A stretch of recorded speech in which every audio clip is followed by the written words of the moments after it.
Alright, hello gamers, welcome back to the show. I'm your charming, self-proclaimed, yet still humble host, Mukluk, and today we are back in Guild Wars 2 for Guild Wars Tuesday. Hope you guys are having a good day so far. I just woke up like an hour ago, so I am full of breakfast cereal, and now I am here. Let's see, what does Mukluk main? What's up, Shad? Druid, Ranger, specifically. Hello, hey, Sayu, what's up? Rebellion, Hexproof, I see you, I see you.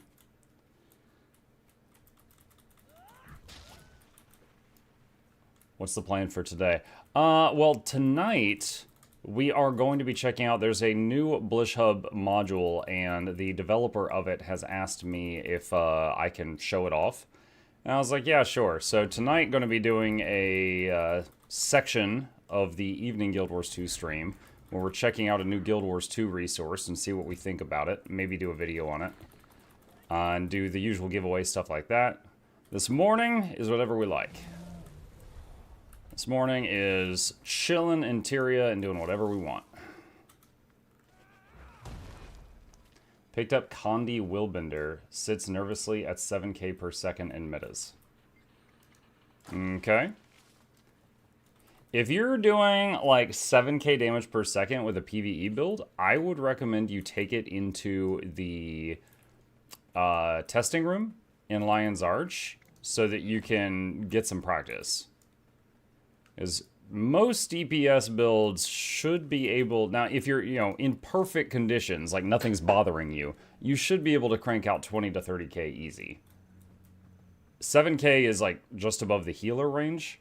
Now granted, your numbers would be lower if you're in an actual fight and things are, knocking you around and stuff like that, but should be able to get that up. Liquidated most of my mat storage, and now I'm up to 19 out of 25 Mystic Facets. Nice. Good day all. Hey, Soap. Working on Aurora at the moment. I need to finish Siren's Landing, then on to the next steps. I have not gone... Dude, I have not gone back to Siren's Landing in such a long time.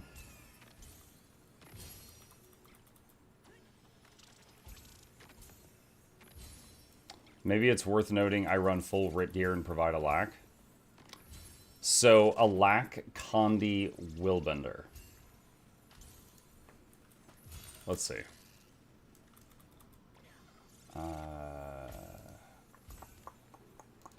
Just a minute. I'm going to check the benchmarks for you. Hi. Chip is here. Oh, he is toasty. You'd think he just came out of a sunbeam. Let's see, so Condi Willbender is doing 42k right now. Condi Willbender with a 41k. Power's 41. 40. Okay, so Condi, the best Condi Alak Willbender in the world right now is doing 31k. So if you can do even 2/3 of that, you'd be doing 20. But I'd say if you're doing 7, might want to double check some stuff. Here, hang on just a second. I am pulling up guy. Okay, so this is supposedly the guide for the 31k DPS Condi Alak Willbender. So I'll throw this in the chat. And again, I'm not trying to like bully you or something. I'm trying to help. Let's see. Full Rit gear, Relic of the Fractal, Runes of the Trapper, Pistol, Axe, Torch, Bursting, Smoldering on both. There's the build, there's the skills. And there's the... Yeah, and then here's the rotation with a video. Sinister Backpack, very important. Probably not very important. Any inside news when the new Hall of Monuments is coming? I believe they said after the current expansions all wrapped up. And the last patch for the current expansion comes out in 56 days. So it'd be after that. Muck, do you do weekly levy toss in Arborstone? I don't know what levy toss is, so probably not.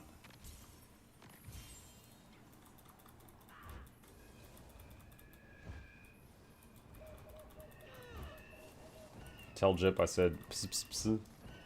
Pss, pss, pss, pss. Hey, don't chew on that. I'm glad you got me to turn and look at him. He was just trying to gnaw on an electric cord. You doofus. What are you doing? Oh, hey, Mike, hope you're having a good day. Oh, it's good so far. The NPC... Oh, the Ancient Summoning Stones. Yeah, most people call that the weekly ASS. I haven't in a while. I've been forgetting about it. I should.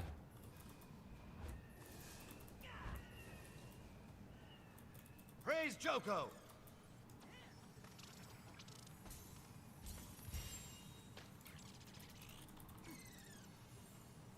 How ambitious is it wanting to make a full All-Ring Legendary set as my first Legendary weapons to make?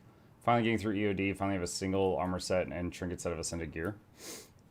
So you want one of every Gen 3 weapon? I mean, I know people that did that in the first week that those were out, so it's absolutely something that you can do and work on. That is going to be a long-term project, for sure.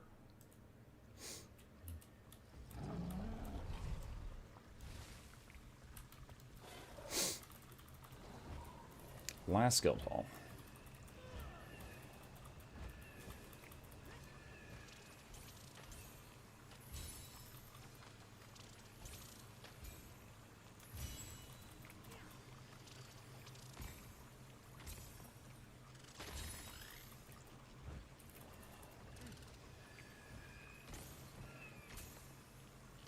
Gen 3 is not that bad to make full setup, just gotta get this EOD metas regularly.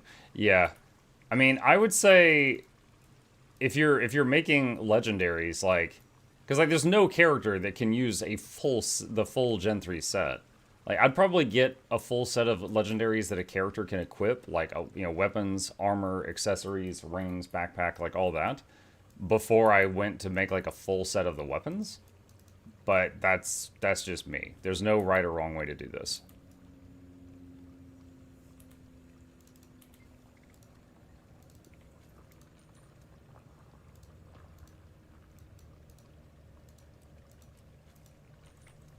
Alright, that's done. Okay, now for the parts characters. Has anyone had an issue where a Bloodshot event table doesn't show up? Like, I can open the settings, but the actual table just stopped appearing. Mine's currently working? No, I have not had that issue. I would say if you're not able to figure out what's going on with that, go to the Bloodshot Discord and ask them, because they're really nice, and they would probably help.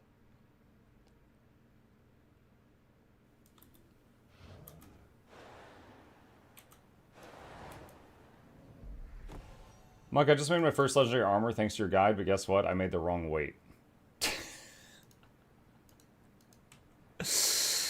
Well, hopefully you realize the mistake after a single piece of armor and not like a full set. Wow.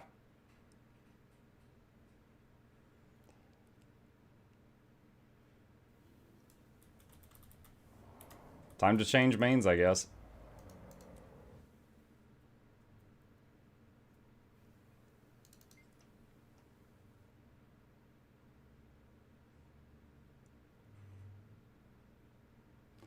One person said make sure you're running Bloodshot as an admin first. That might be it. Mike, is there an issue with LFG Fractal Quick Plays? I keep trying to go time to time and it bugs. No issue that I know of. I haven't done a Quick Play Fractal in a bit, but the last time I did it, like when I was working on the Legendary Gloves, you know, I did like 50 of them and I didn't have any problem. But if there's a new issue, I don't know of it.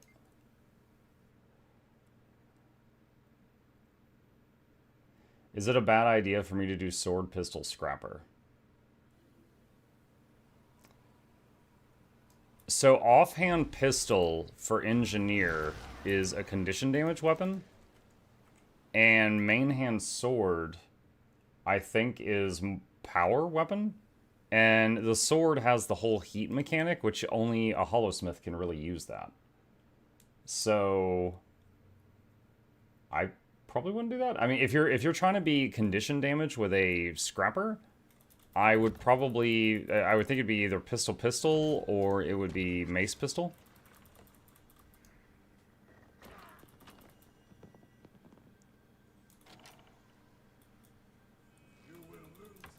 Like I had the Mistwalker Infusion drop. Nice. I had to buy it from the merchant. I never had it drop.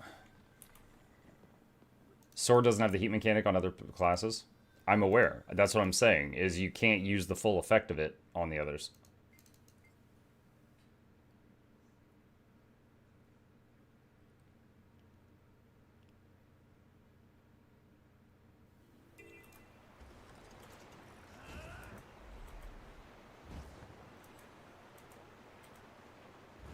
Oh my god.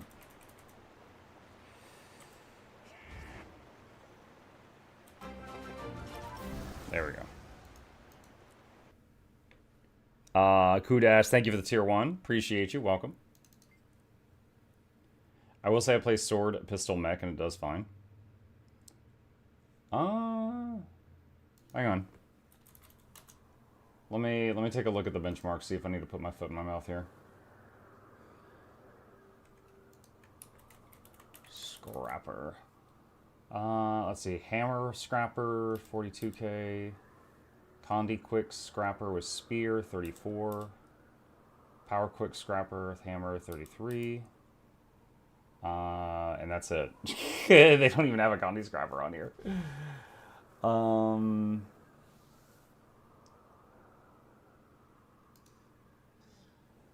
Let's go to engineer builds.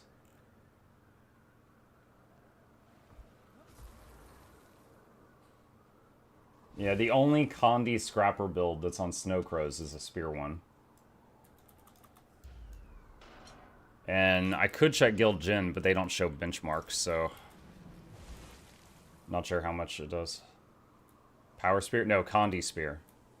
The dragon's corruption Spear's all about dots. Have you heard they laid off the whole ESO team?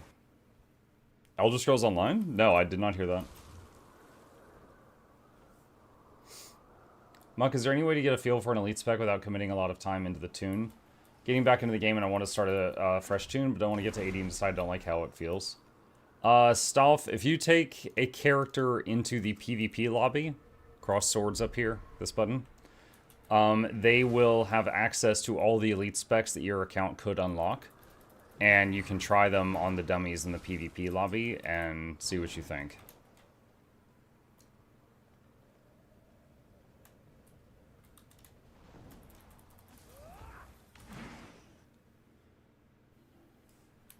Not the whole ESO team, but half. That's still quite a bit.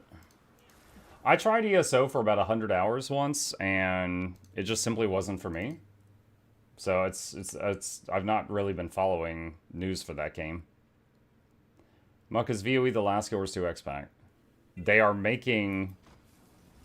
If you're asking if it's the latest one, the answer is yes. If you're asking if this is the last one ever... They have already said that after Guild Wars 3 comes out, they're going to continue putting out content for Guild Wars 2. Now, I don't know if that means more expansions, or Living World, or what, but they have said that they're still going to be releasing new content for Guild Wars 1 and 2 and 3.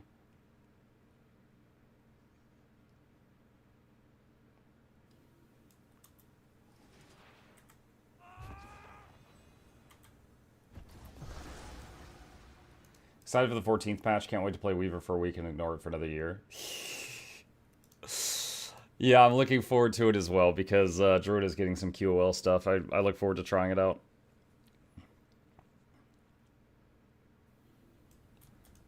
Oh, I've already done this one. Okay, we've come full circle. We've played all, or we have logged into everybody. Are we going to try Power World? Not intending to. Unless they throw money at me, then maybe.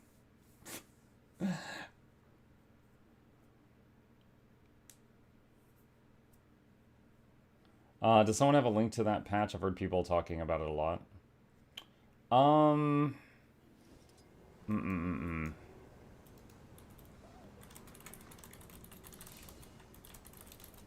Give me a sec.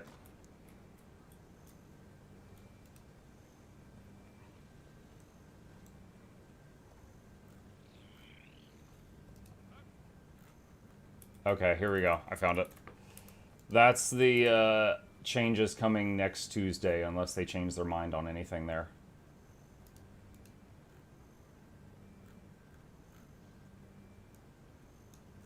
Yeah, lot of Ellie stuff here. I remember when we covered these patch notes, the Ellie section was most of the video. And for me, I'm looking forward to this stuff. This stuff right here. Let's see. That is going to be big for QOL. That's nice. This is going to be big for QOL. A lack DPS Druid is going to be a thing because they're moving the traits around. It's going to be some good stuff.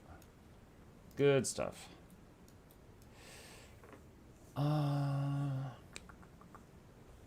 Technically, 1 or 2 new weapons armor pieces can be new content, but I don't think that's what they mean. Yeah, I don't think that's what they mean either.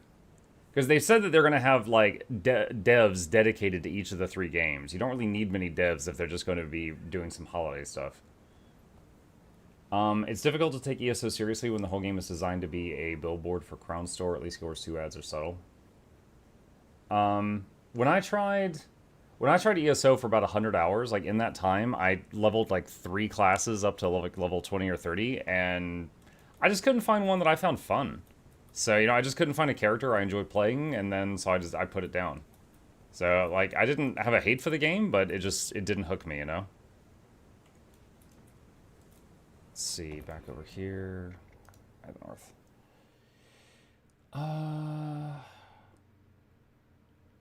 Let's see. Have you tried the Condi Druid build that's 3rd on benchmarks on Snowcrow's site?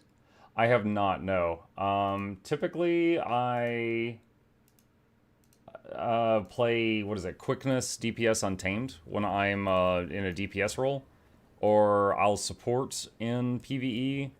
But last few weeks, I've been on a major World v World kick. I've been doing a lot of that. Where is... There it is.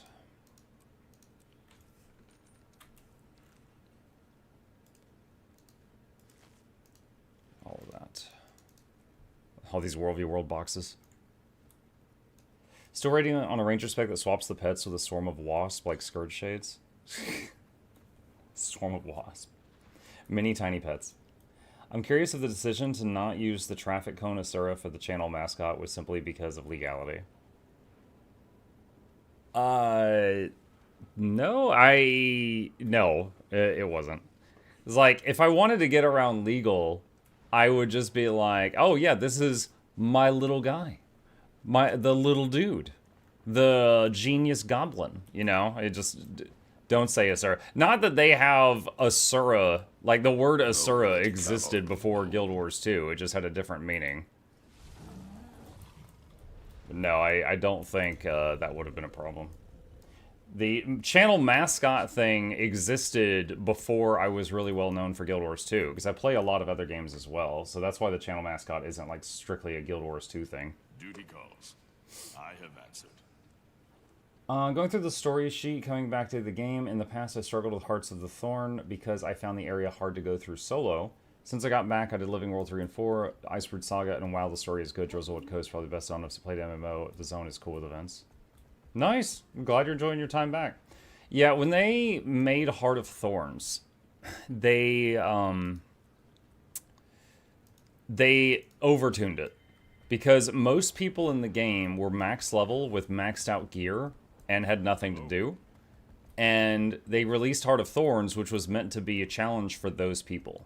So now when you just level through the game and then you get to Heart of Thorns, it feels like you're getting punched in the face. You know, it's quite challenging. Give me just a sec, chat. I am like sweating in my office. I think the AC is off. Give me just a minute.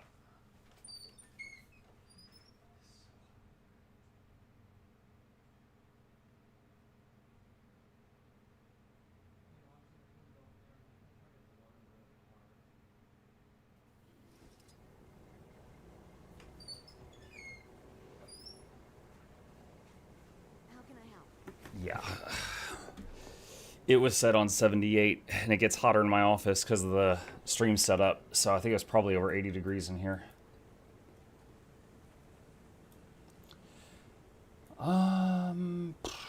Look at that shimmer. Give me a second, chat. I'm sweating. Welcome to summer, Muck. I stay indoors. I want to not care what season it is outside. But my wife probably bumped up the thermostat to save money, and now I'm bumping it back down to be comfortable. Are you on EU? Yeah, I'm on EU right now.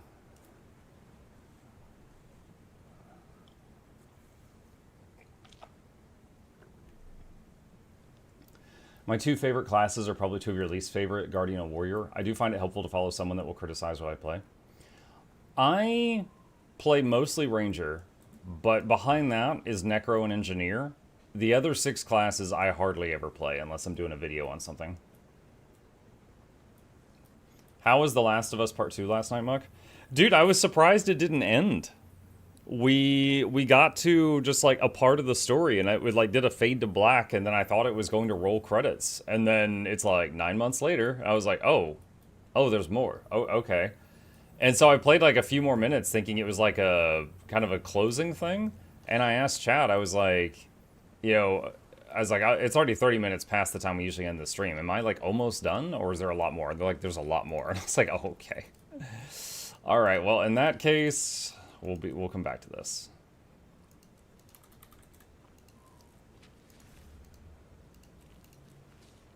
Come back to that.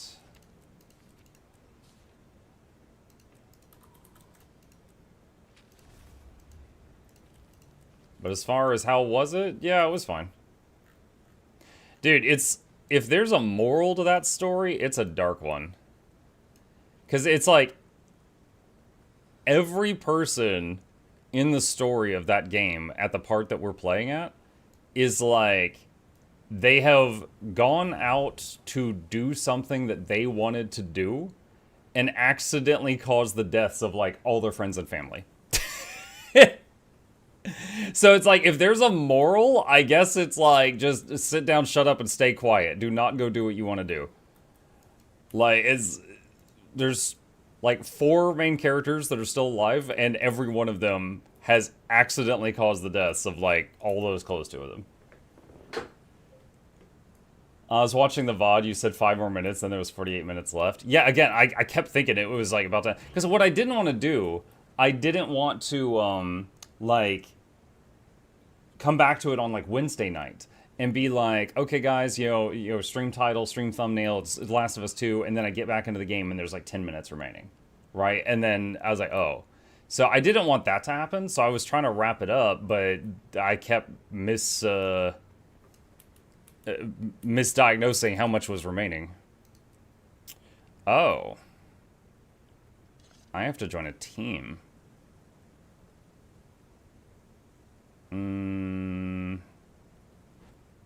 I don't know. What sounds cool? Frost Citadel. Actually, wait. Hold on. What's my guild in? Not that I do a lot with them, but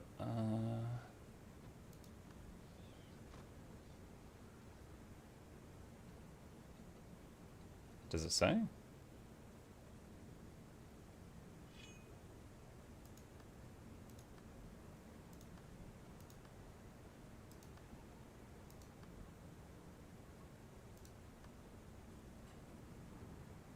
Bro, I do not know how to check.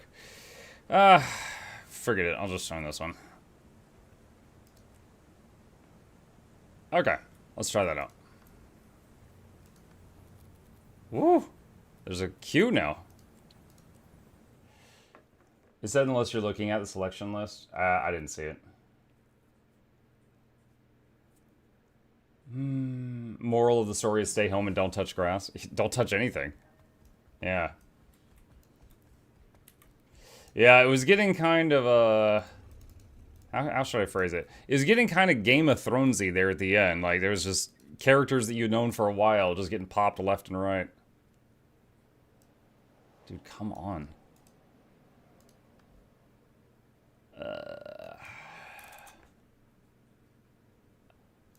That was one hell of a misclick. I was like, yeah, I'll pay 100 gold for 1 peppermint cake. No, what I wanted was to buy 100 peppermint cakes. That was about to be... Dude, someone out there was going to be like, what? Why'd you pay so much? Okay. And then... Black Lion person. There we go. Alright, we got the foods now. The fancy cakes? Yeah. Bring me the fancy cakes. Oh. Yes.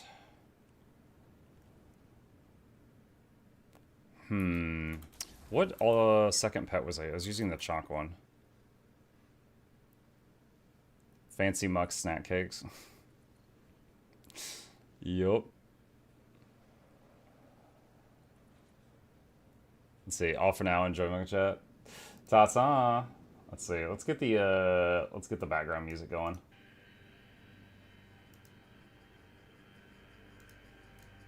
All right. Let's see what kind of trouble we can get ourselves into. I want to be rich enough one day to buy every cookie a Girl Scout tries to sell me and make their day.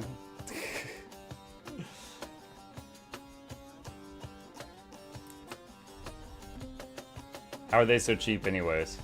What? Which one? The peppermints or the Corsair tuning crystals?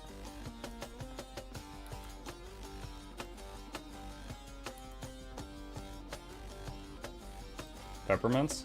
Why can't you make them?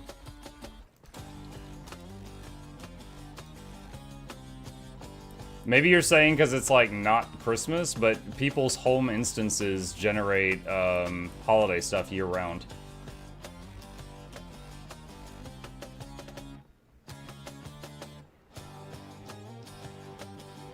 New player interested in trying support, don't like pet classes, suggestions.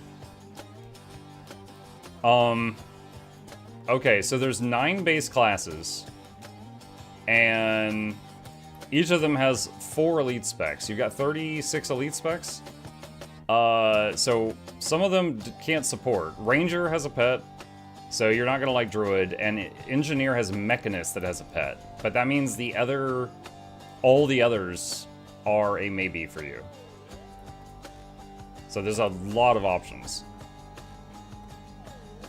Alright, Tempest, Chronomancer, Troubadour, Firebrand, Luminary, Antiquary, Spectre,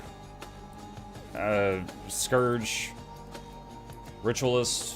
There's lots of options. Lots of options.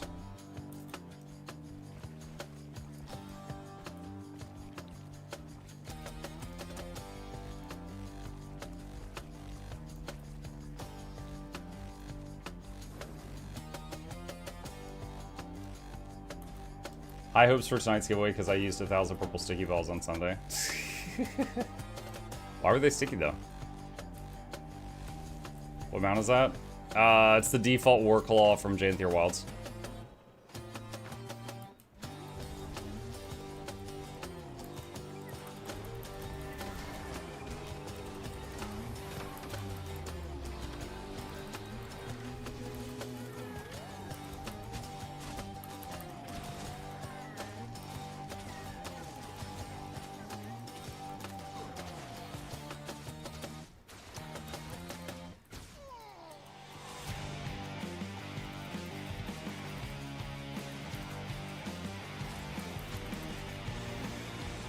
If you have all the masteries from PvE for the Warclaw, do you still need to train the Warclaw World v World? Yes. Yeah, the Warclaw World v World masteries do not carry over to PvE, and vice versa is true also. It has different skills in the 2 game modes.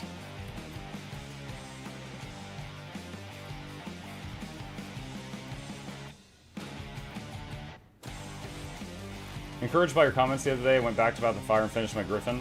Mostly fun quest, but the healthy economy by sinking gold always feels bad.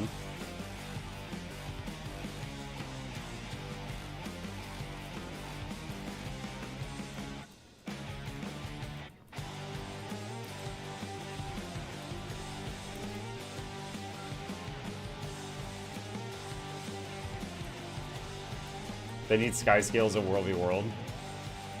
They don't, no. It would be... No one would use Siege anymore. If there was sky scales, people could just fly over walls. Like, literally no one would use Siege anymore.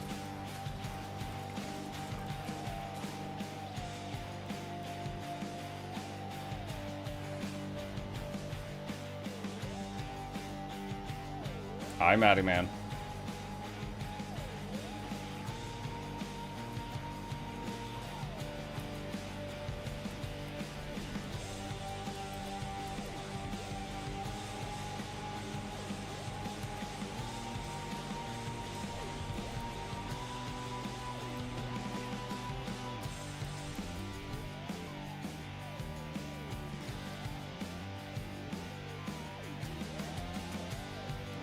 PvE Warclaw could jump over the walls in World v World. True. Yeah. Yeah, the World v World Warclaw can't do the air jumps.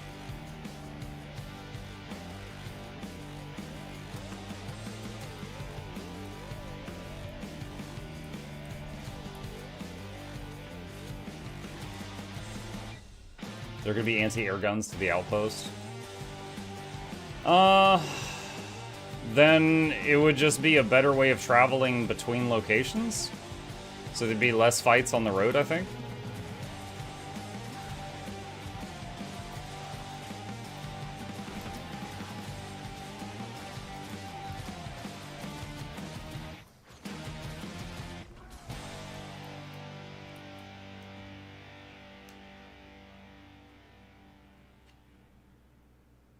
They need roller beetles so it doesn't take a full week to get from one side of the map to the other. If they had roller beetle, then they should have like a new siege option that's like a tire strip, like those things that police use, where you just like throw it in the middle of the path and roller beetle goes over it and they get a flat tire and just spin out of control.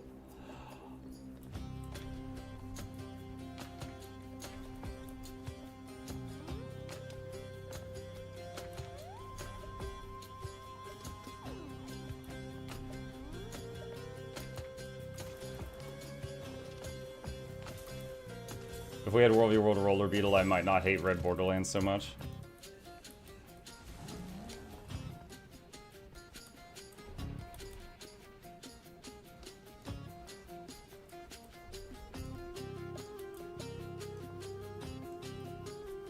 Man, I've not seen a single enemy player yet. I'm in queue for EBG, but it's a long line.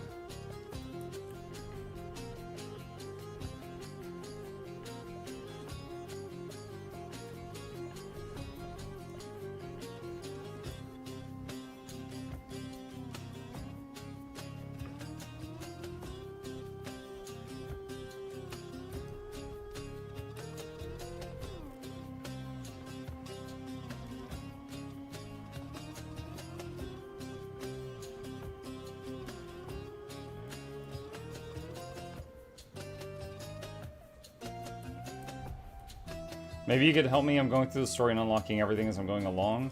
When leveling an alt, what's the strat for it? Do you go through the story again? Do you just get to 80 to start closing maps? Advice for alts. So prop wash, things like gliding and mounts are unlocked account wide.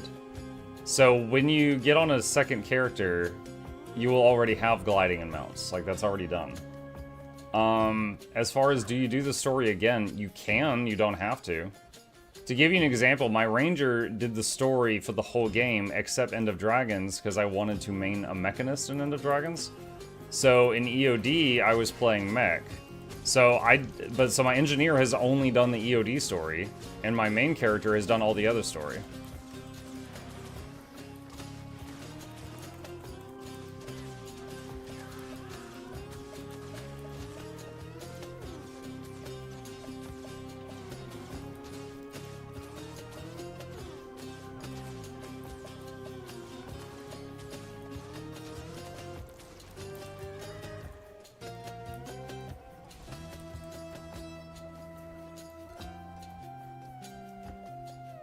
Can you use Spear early when your first character already done with the quest in Janther Wilds? Yes. Spear is unlocked as a land weapon for every character on your account once you've got the mastery. Because masteries are account-wide.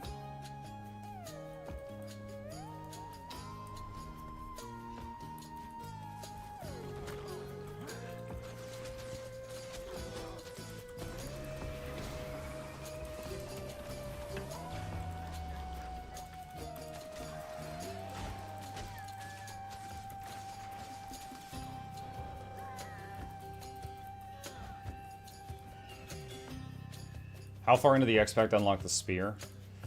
Janthier? A couple of hours. Like a few hours into Janthier, you'll get the Janthier Warclaw, and you can unlock the spear.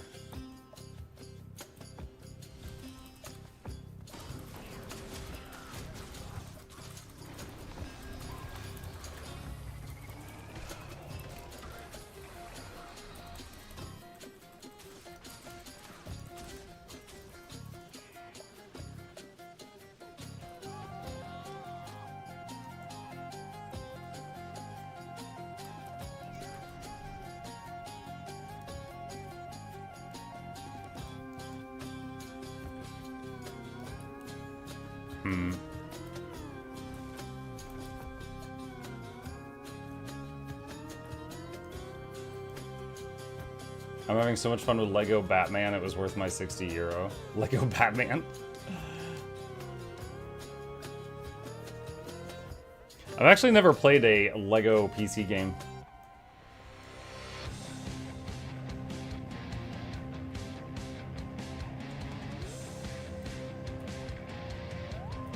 Not even hours. If you rush it, you could probably get the spear unlocked in 30 to 60 minutes, someone said. So I guess if you get into Janthier and then you just immediately rush getting the spear, you could get it pretty quick.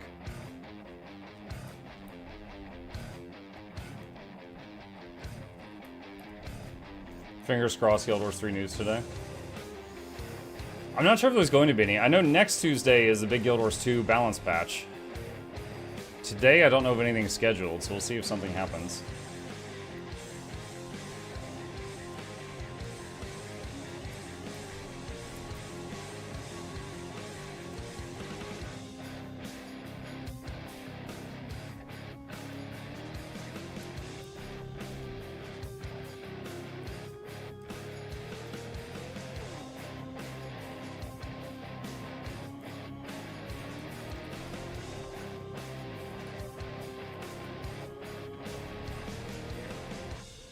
Will there be any dungeon reworks? They said when they are going through the new Hall of Monuments thing that they're going to update a lot of old content, like the Zaitan fight. I do not know if they're going to be doing dungeon reworks. It's not been specifically mentioned. Wow, 3 of the 4 pulses of that missed because they just kept applying blind to me constantly.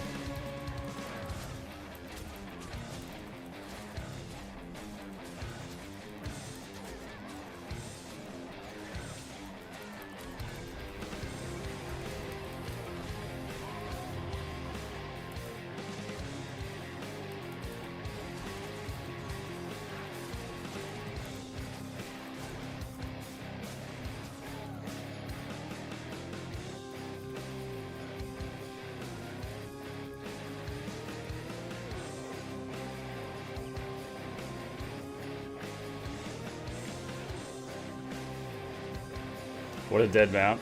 Yeah, not much going on here. I'm in queue for EVG, but while waiting on that, I'm not sure if I should swap to a different map or not.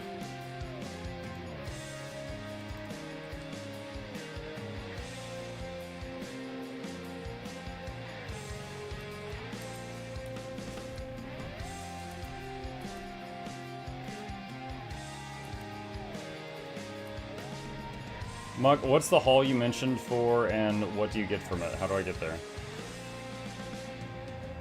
What? What's the hall I mentioned for? Oh, Hall of Monuments. So, in Guild Wars 1, you can do achievements and earn prizes in Guild Wars 2. The system is called Hall of Monuments. They said that they are making a similar system where you can earn stuff in Guild Wars 2 and it will reward you in Guild Wars 2 and in Guild Wars 3. It's not out yet, though. They haven't made it yet. They said they're going to.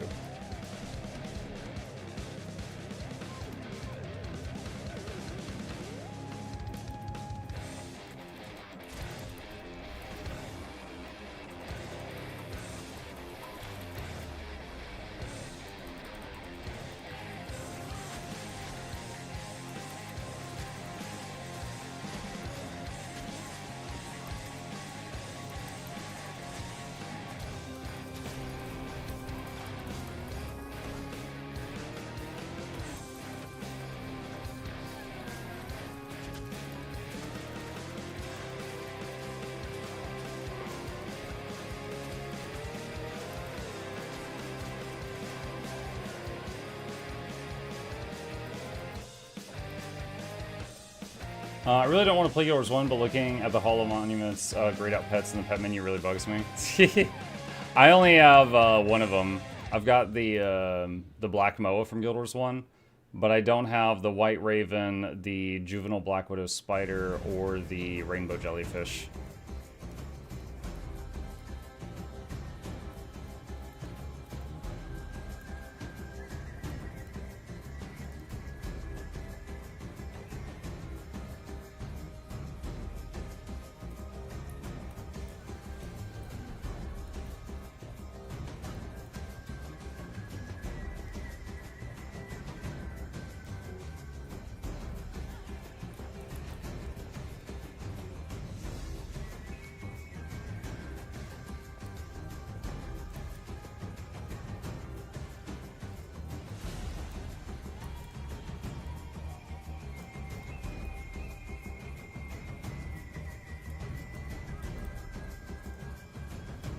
The E-Moa. Oh, wow.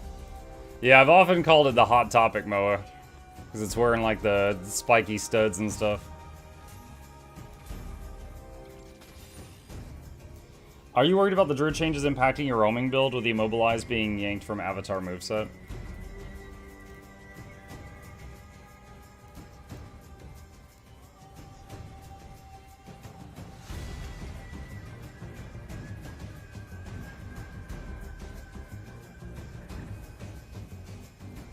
What are you talking about? Control F immobilize.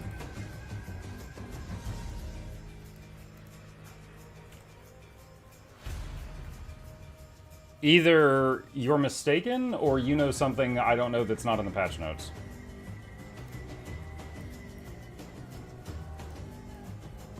They are removing a 1-second daze from Blood Moon. Is that what you're talking about?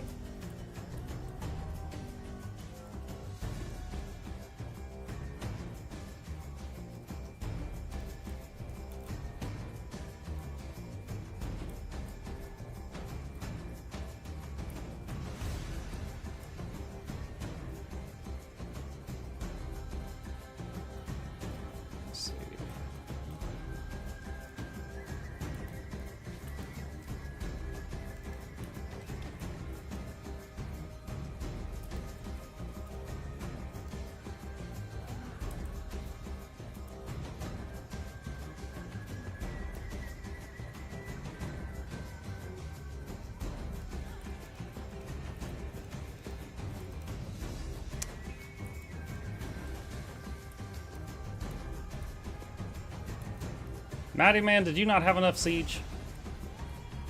Goodness.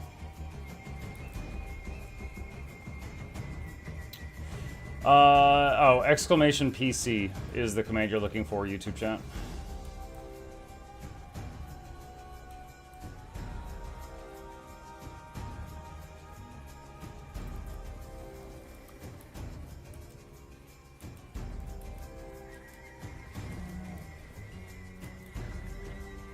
Mug, is there anything you're interested in seeing as progression for Guild Wars 2 Hall of Monuments? I think Elite Spec weapon achievements would be a fun one, more reason to do those. Maybe. I mean, they made it sound like there was going to be content to do, like, you know, maybe go refight Zaitan, the new version, or something like that. But from Guild Wars 1 to 2, there were, like, weapon collections and armor collections. So I am guessing that is going to be, I'm guessing that's going to be part of it.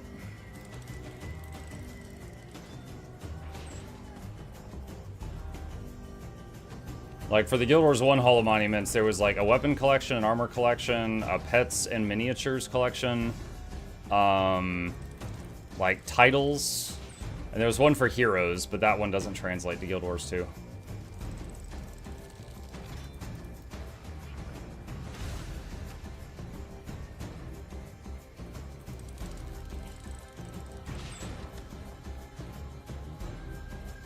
After thousands of hours of playing, are there any achievements you haven't completed? Oh yeah, sure. But, I mean, I don't care. Like, there's one for kill 100,000 people in Worldview World. That would just... That's just years of grinding Worldview World, right? So yeah, there's absolutely achievements that I don't have. I'm just not concerned with. Did you put points in catapult? I think so.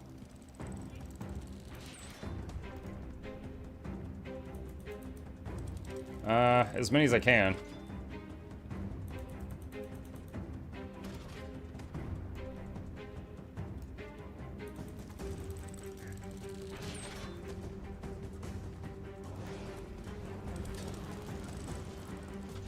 Ah!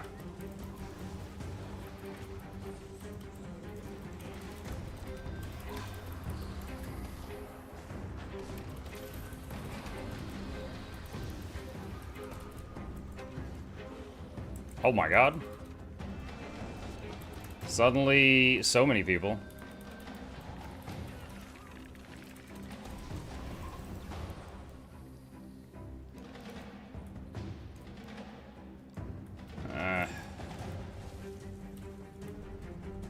Matty Man was supposed to protect me.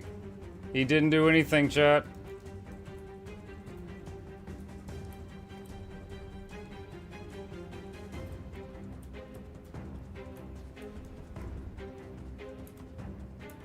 Matty Man died? Well, I mean, that's not protecting me very well.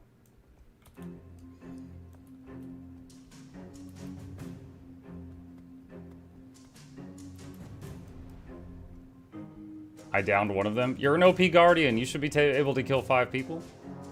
Come on. Come on.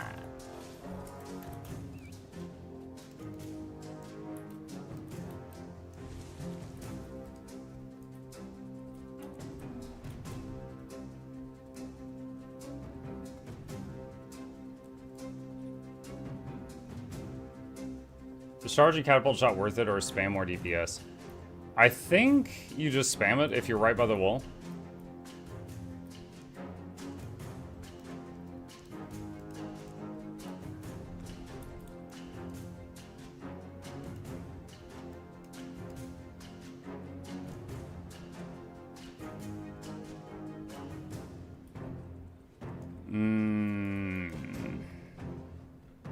Bored.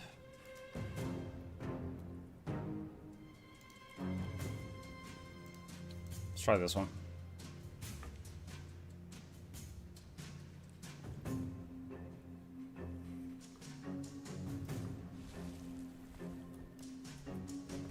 Oh, well, there we go. I assume the YouTube issue with game music hasn't been solved yet. That is correct. That is why I'm playing out-of-game music right now. There's still ne'er-do-wells on YouTube that are draining money from all of the Guild Wars 2 content creators that have the original Guild Wars music stuff in their stream VODs.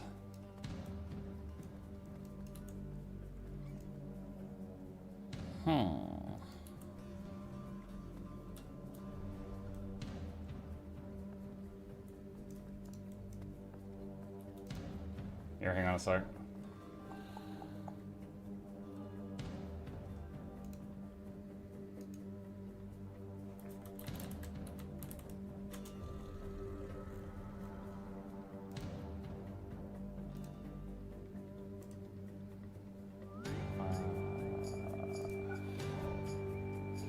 That's one picture and okay. So like here's a bunch of my streams.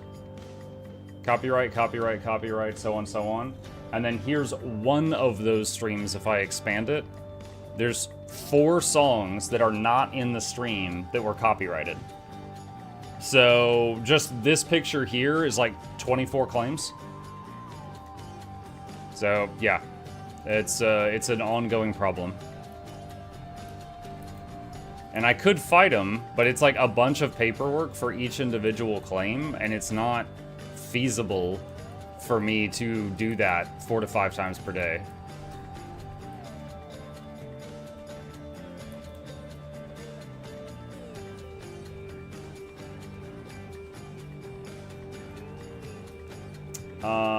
Box, I'm gonna link it to you, hang on.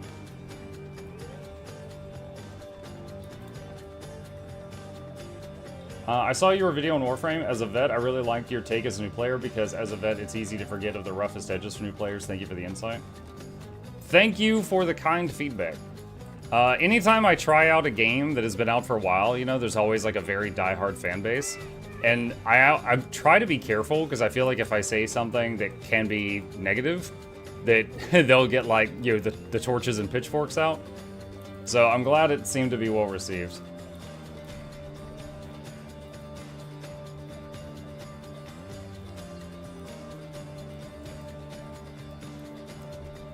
I thought you meant the in-game music. No, someone is basically claiming music in Guild Wars 2 streams and saying it's different music that's not even in the stream. And then they are taking the ad revenue from those streams. That's what's happening.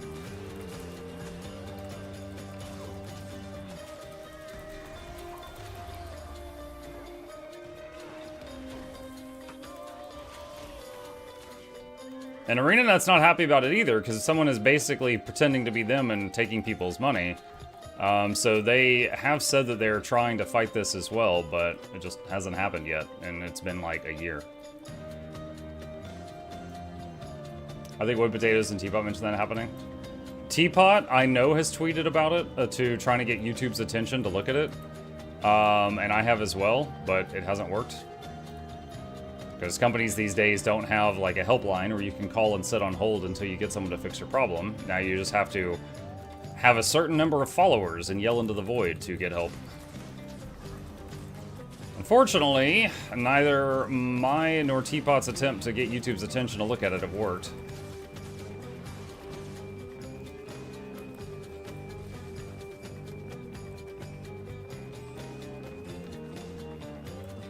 The problem is YouTube is so large at this point that they cannot possibly have, you know, humans do everything. They have to have programs to handle stuff.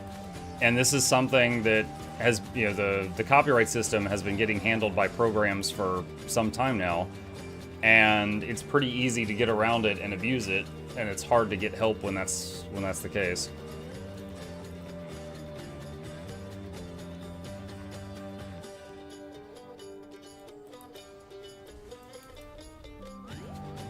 Just put your stuff on Bilibili, I guess. Bilibili is Chinese. I don't speak Chinese. I probably couldn't even figure out my way to get around the website.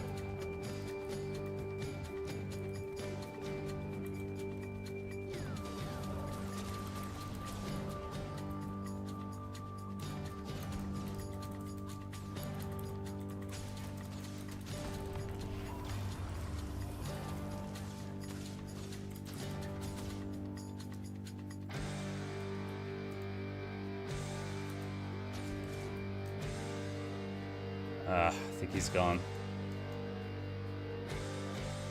If a daredevil doesn't want to be caught, not catching him. What is this, Dragon Hunter?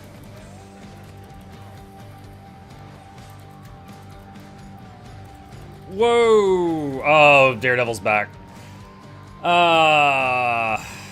That's unfortunate. Daredevil jumped me while I was fighting the Dragon Hunter.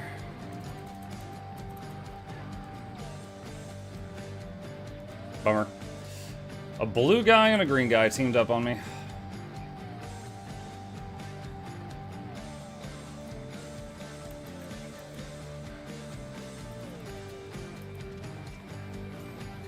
If DD wants to kill you, they will. Some of them will.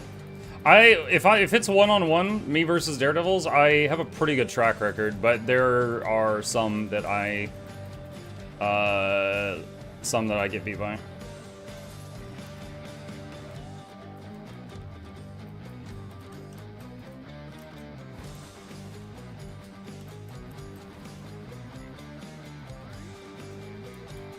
First time tuning in, your content's always been much appreciated. Thank you. What is the location title thing that just popped up? I'll link it in the chat. What is the best way to get Ascended gear on a new character outside of Wizard's Vault? I will link it in the chat.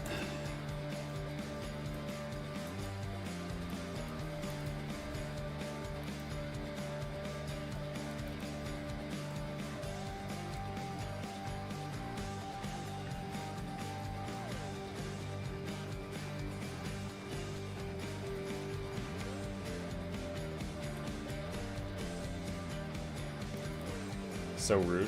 Hmm? What was rude? As a Daredevil player, you either win or you run. Yeah, I've said that many times before. Like, usually if I kill a thief, it's because, like, the thief had chances to run away, but they thought that they could win and they stayed, and then they lost.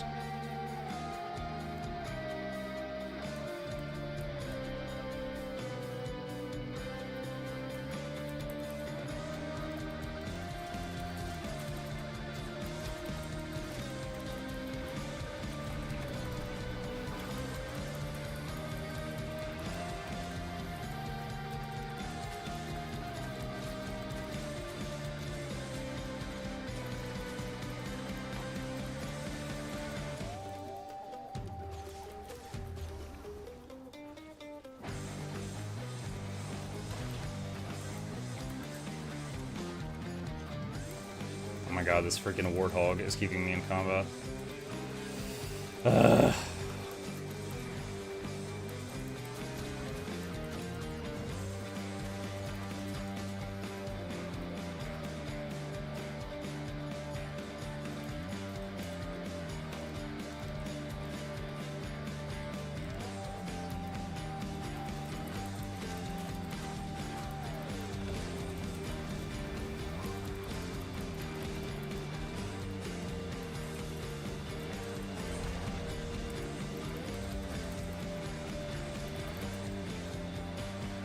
That was close.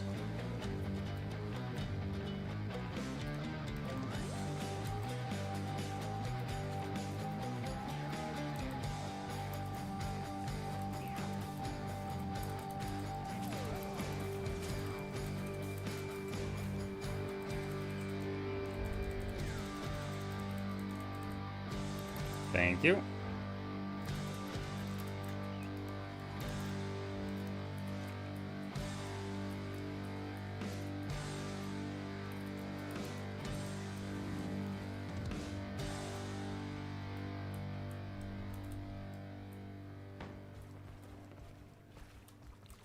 Don't like Thief due to Energy Bar, but been playing Temu Thief aka Willbender lately a lot. When it comes to like a resource system, my least favorite one in the game is the Revenant.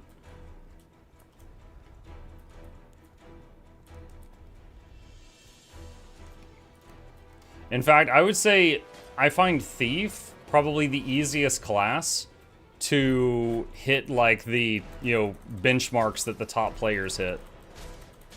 Because it's like, as long as you keep your energy from hitting 100% and you're attacking constantly, you're doing max efficiency. Whereas with other classes, it can be a lot more difficult to hit that, max best efficiency. Oh my god.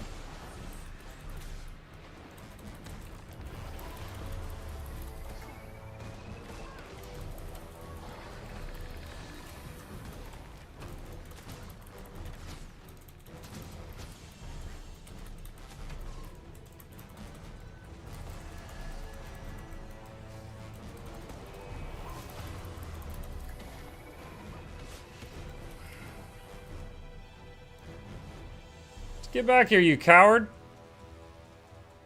Dude, this guy came in here, did his little, like, bottle rocket, one pop combo. It didn't work, and then runs away. Yeah, it's like, if I'm looking at him and he doesn't get the invisible opener, he runs.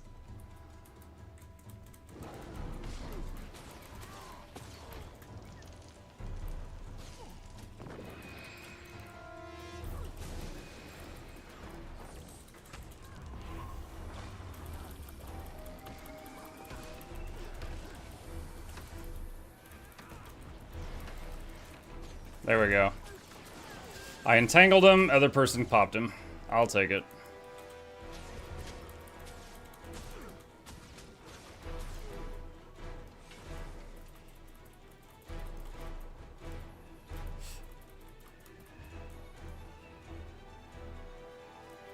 Yeah, I never really like playing those all-in builds where it's like, because Ranger has a couple of them too, where you basically just use a bunch of abilities, like cooldowns, get a whole bunch of boons, and like, my next hit does 125% more damage, and then you just try to bonk the other person and just end the fight. But If it misses, or they dodge, or it's A blocked or something, then you're just like in a really bad spot.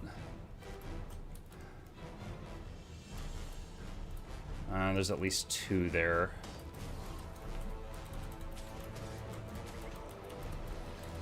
Is this the same Daredevil as the last 2 times?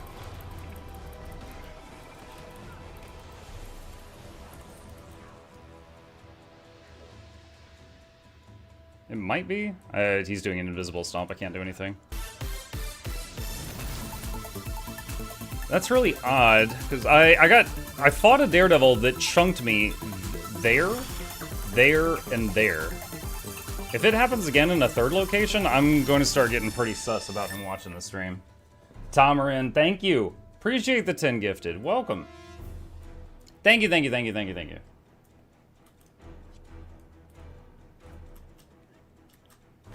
Tomarin making sure those people don't see ads anymore. Etin's back has a lot of sus people.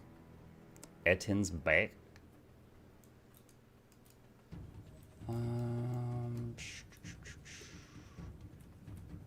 Let's see.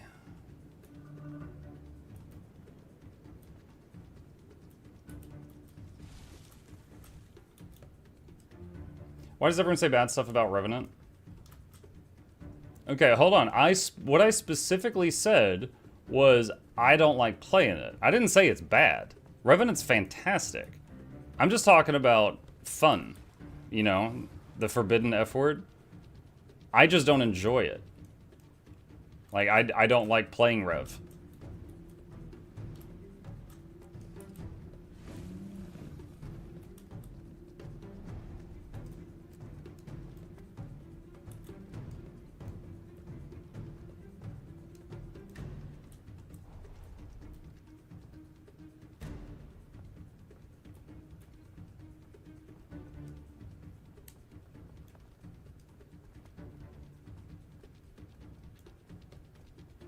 Howdy, Mike. Hi, Oaken.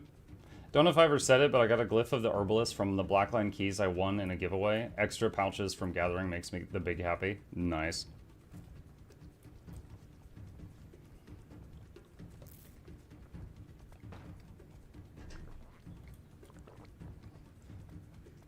But no, I never once said that it was bad, because it is not bad.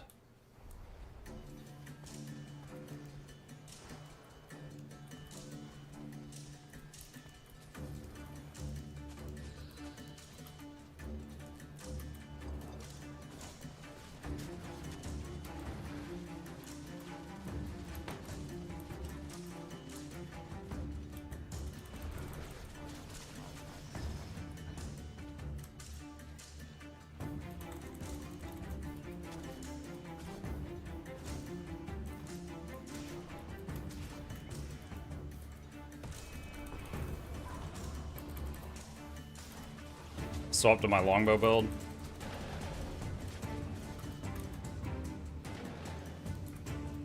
Is this one wilderness survival? Yeah, it is.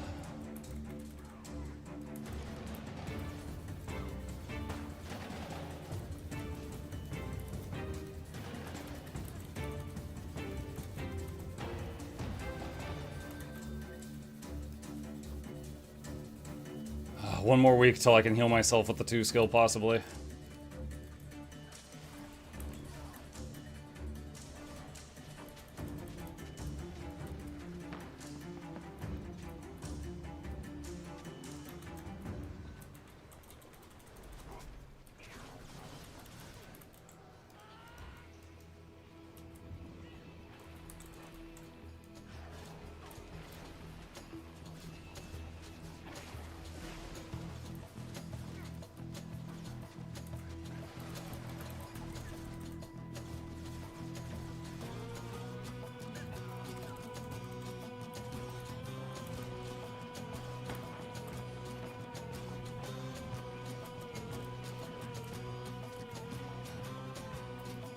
What weapons do you enjoy the most for PvE and PvP on a ranger? I really enjoy the staff on ranger, but you know it's mostly a healing and utility tool. But I find it fun. Longbow I'm using right now just because of its extreme range, because that's what I need in this moment. Shortbow has a really nice kit. It's a Condi weapon.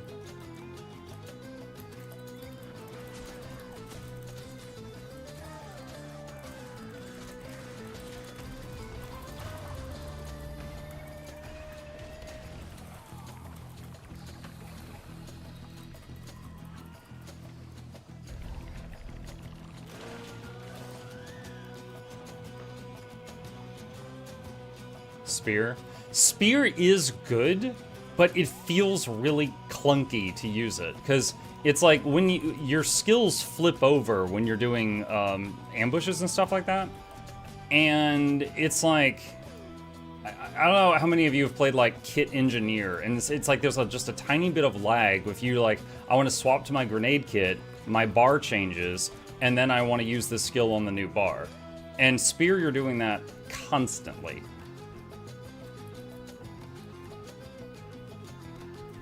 Yeah, dude, I see you.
Okay.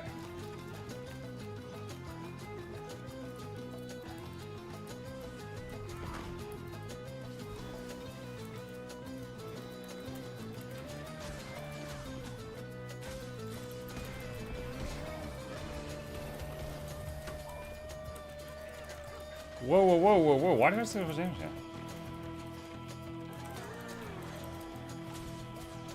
Oh, I didn't realize. Okay, that's why. I didn't realize the boss had the invulnerability tag.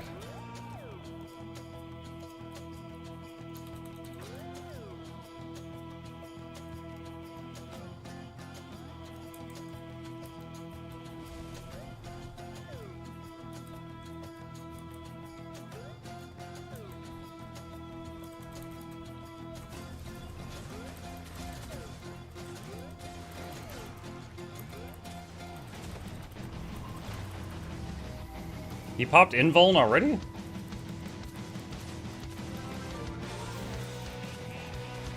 Okay. Here's to 5 months of great content. Thank you, Muck, and I hope you get better. Thank you, Thanatos. I am doing better. If you hadn't heard, after 6 months of dealing with health issues, doctor number 5 gave me a prescription for something. And I would say the pain I've been experiencing for the last like 6 months is probably down by like 50%. So it's still there. I am not back to what I would consider like feeling normal in that department, but definitely better than most of the last half a year. Dude, what? Who is hitting me right now?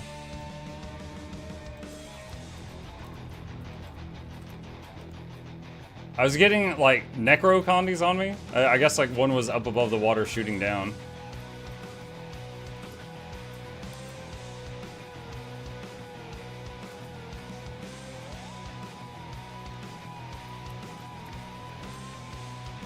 Oh, dang, that camp, well, not just flipped, but I just noticed that camp is flipped at the moment. Less pain is better than nothing changing. Yeah, it is. What do they give you? Basically a muscle relaxer. $10,000 later, they tried a muscle relaxer. And since it's working, I think that implies that whatever was wrong in my, like, vocal cords or something was a muscle that was, like, locked up for months.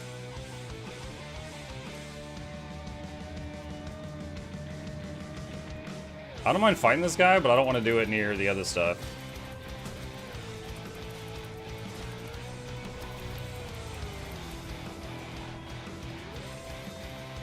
Okay. I don't know.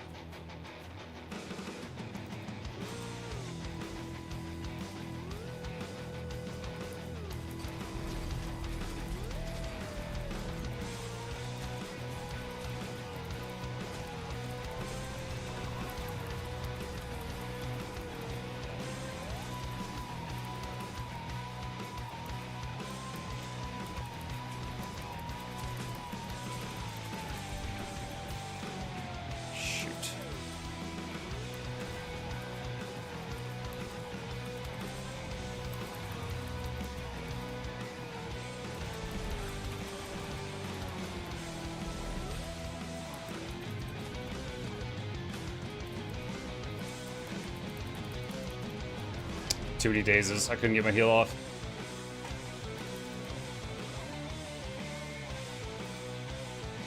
Rip. Oh, I didn't even see the evoker. So it was... The boss was there, but it was hitting them more than me. But there was 4 enemy players there.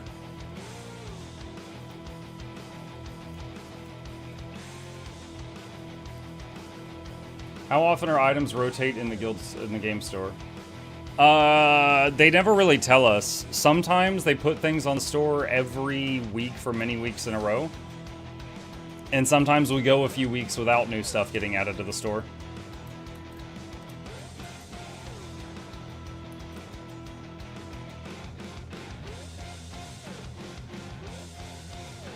Howdy, been a while. Hope Variety Yours who's been treating you well. How we doing? Hey, Calrook.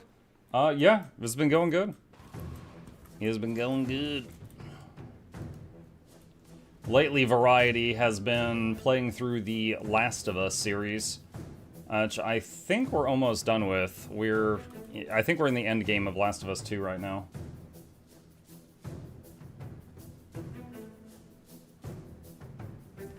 I wonder if people recognize your character and say, "Sweet, it's Muck, let's beat him up." Oh, I promise you that happens sometimes. This is my I'm totally not Mukluk disguise.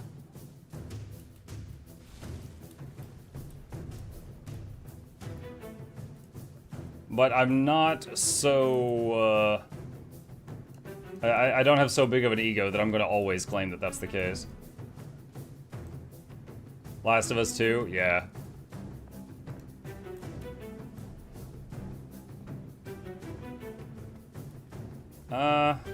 Okay, well those two appear to be having a dance-off.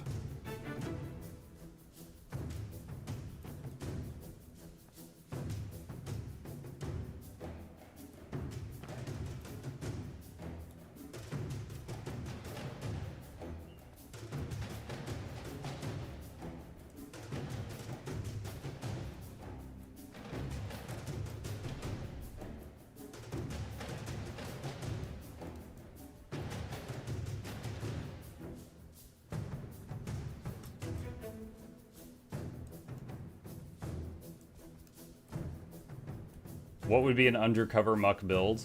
Playing a Norn. No one would expect it's me.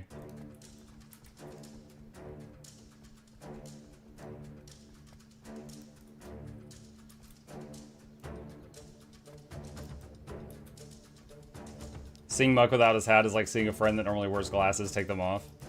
It worked for Clark Kent.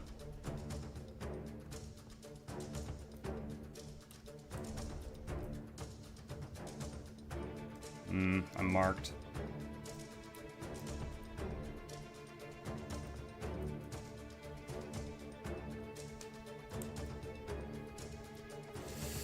Oh, that's a lot of flogs.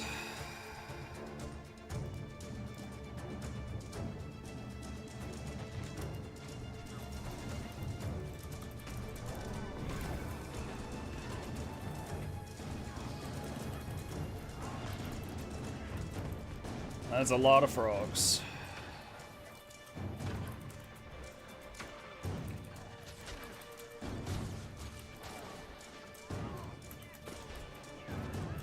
Oh my god.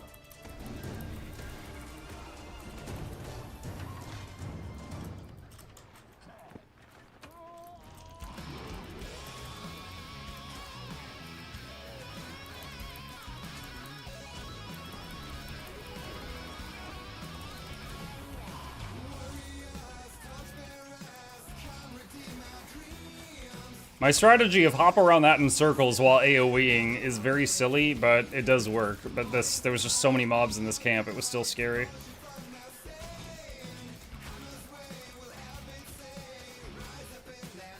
When's the balance patch? 1 week from today. July 14th.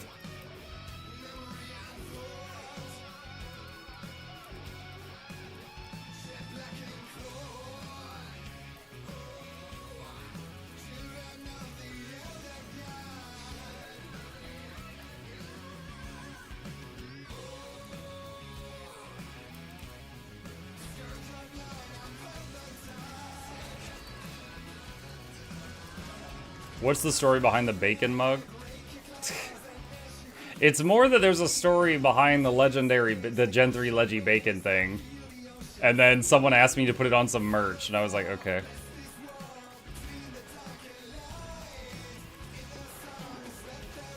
I was doing a giveaway one day, and I drew someone as a winner, and I had multiple legendaries. And I was like, you get to pick. I was like, I need 2 things from you. One, I want you to prove to me that you're not a bot. And then I said, what was it? I said, prove to me you're not a bot by telling me your favorite food to eat. And tell me which legendary you want. And he's like, sweet. And I was like, dude, tell me what you want. And he said, he didn't reply, and I asked him like 2 or 3 more times. And then he finally said like, Gen 3 bacon. Which, there was like 5 Gen 3s in the giveaway. So saying Gen 3 bacon doesn't answer the question. It didn't tell me what I wanted. So it's like, I gave this guy like 4 or 5 opportunities to answer, and we finally got Gen 3 bacon from him. And I was like, okay, we got thousands of people here that day, and I was like, and they're all waiting on you. I'm sorry, I'm gonna redraw a new winner. So Gen 3 Legendary Bacon became like a meme ever since that day. And we even, we made like the emote, and then like that's an overlay for when I need to hide the screen.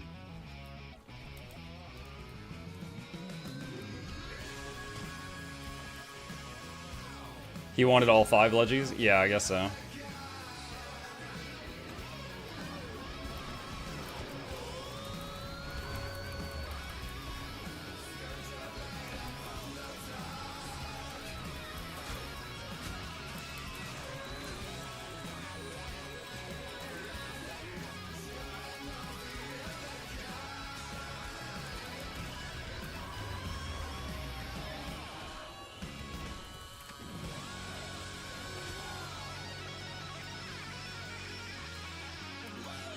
I have 3 or 4 of the elite specs maxed out. Does the X pack have hero points for the new elite specs? Every expansion area that adds new elite specs has hero points that you can get in it, yes. Guys, look at me! I'm so curvy!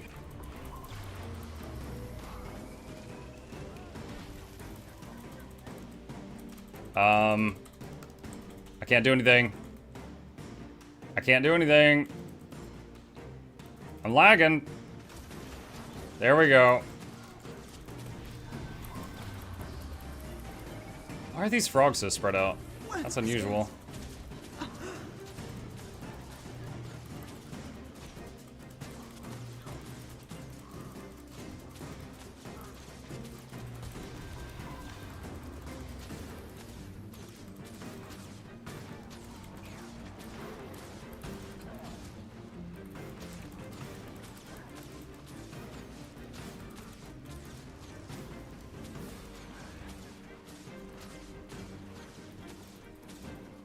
claim that. It'll let me pick up more supply. Will there be a 4th map with the last VOE update? You know, I have kept this image open in a tab for the last 9 months for questions like this.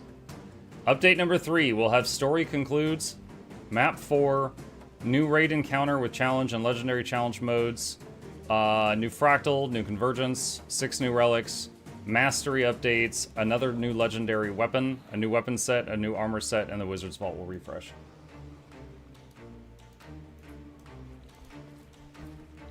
No one expects unusual frogs. Yeah, the fact that they were just trickling in one by one actually made it a little bit more of a pain.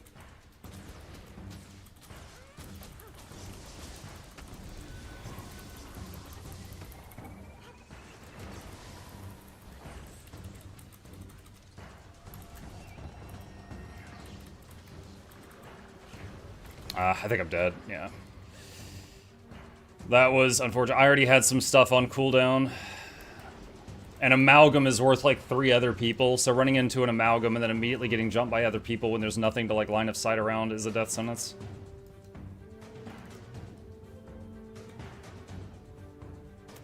Considering how Hall of Monuments worked between Guild Wars 1 and 2, would having all expansions be necessary for Guild Wars 3?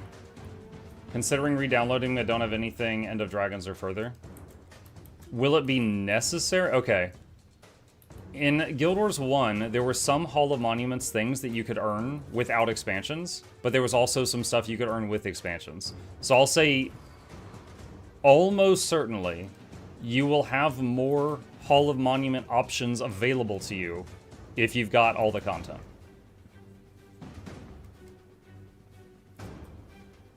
Now, I really want to stress that they haven't said that, but that's probably a very strong safe guess.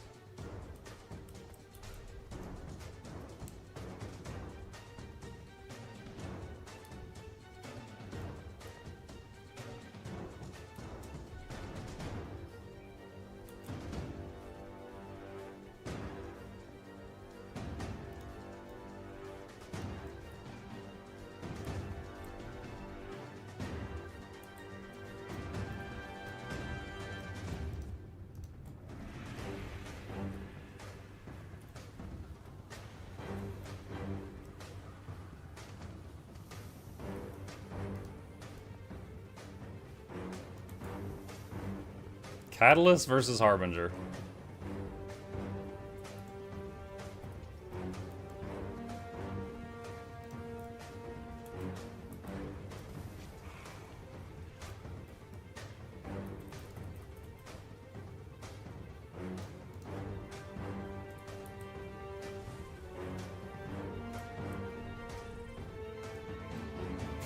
They were just doing a one-on-one duel chat. If any of you are new to World v World, there's a couple of spots that have become popular spots for one-on-ones, and it's proper decorum to just let them fight it out.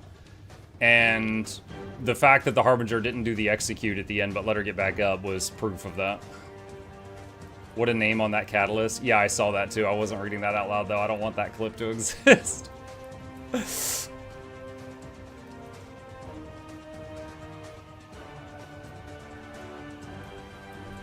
That's one of those things as a streamer, I read it internally, and then I'm like, nope, that's not going past the filter. I don't need that recorded.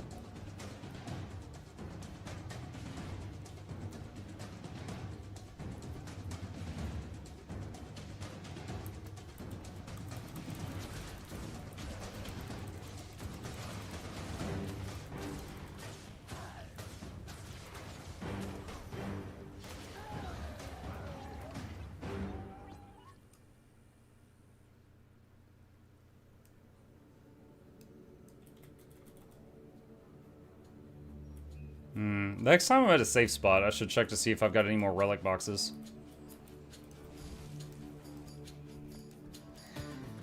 Okay, so there's blue peeps running back and forth from here getting supplies.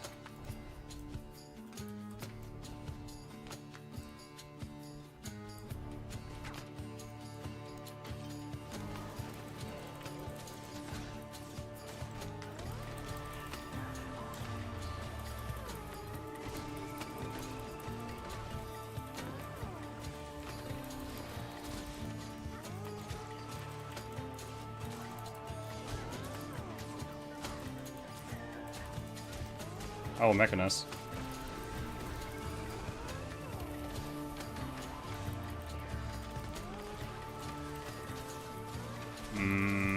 There's a lot of them there now.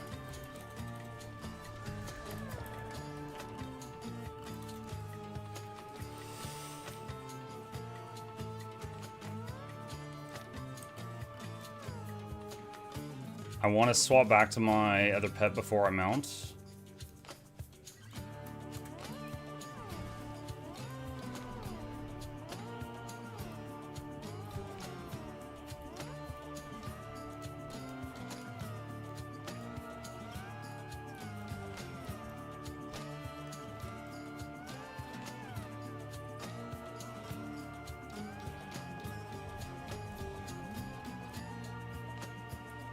Oh. Suddenly a friendly blob. Wow. I'm sure they were like, man, this camp is easy. Some Mukluk must have come along and softened it up for us. Wow, I think that Spellbreaker thought his whole team was behind him, and they were not. He ran in, did Winds of Disenchantment, and died.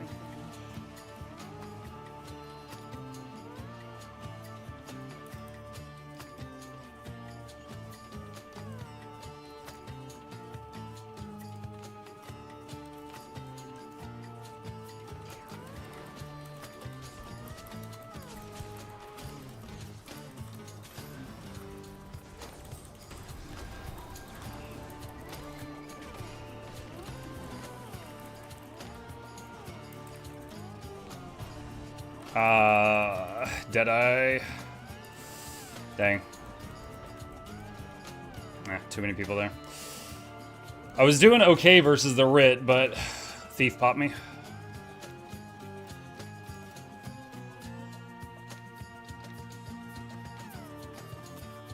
Anything you say can and will be used against you in a Discord soundboard, right?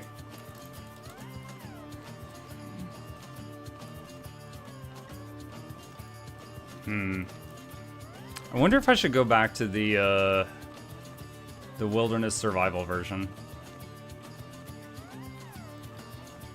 So I've been getting popped by thieves a bit today. Let's do that. Let me make a few changes here.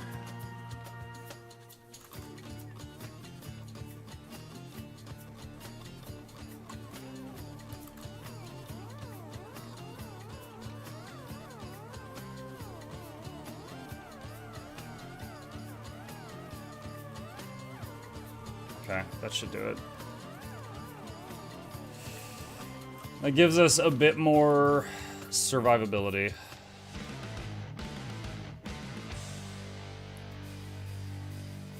This is actually the more popular version of the build I'm running, but I'm always trying to like make tweaks to things and be like, yeah, this is my build, and not just copy a cookie cutter one, but it's meta for a reason.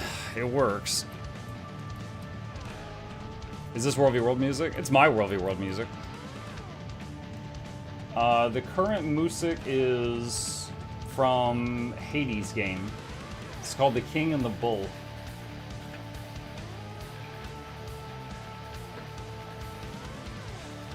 We've been having issues with copyright claims from people pretending that they own Guild Wars music lately. So I've got a playlist of just a handful of songs where the companies don't care if you play them on stream that I like. And just we're looping through it right now.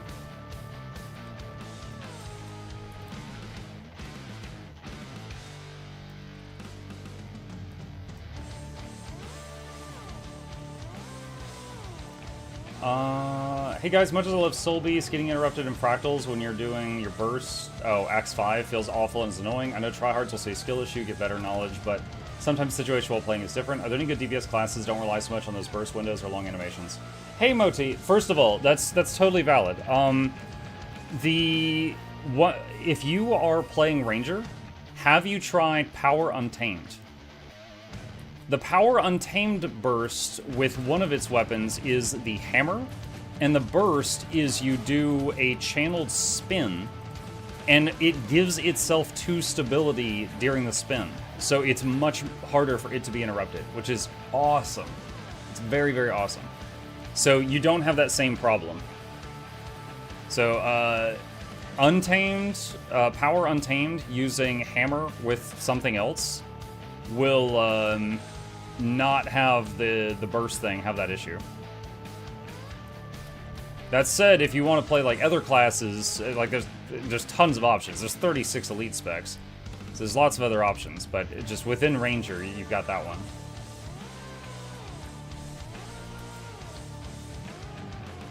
Put some Clair Obscure in your playlist. I'd have to see if they're okay with that. I've got, what do I have in here? I've got some songs from the game Control, some songs from Guild Wars 2 that aren't having copyright issue, and some songs from Hades in here right now. But yeah, Clair Obscure had, you know, amazing music, 100%. I agree with you.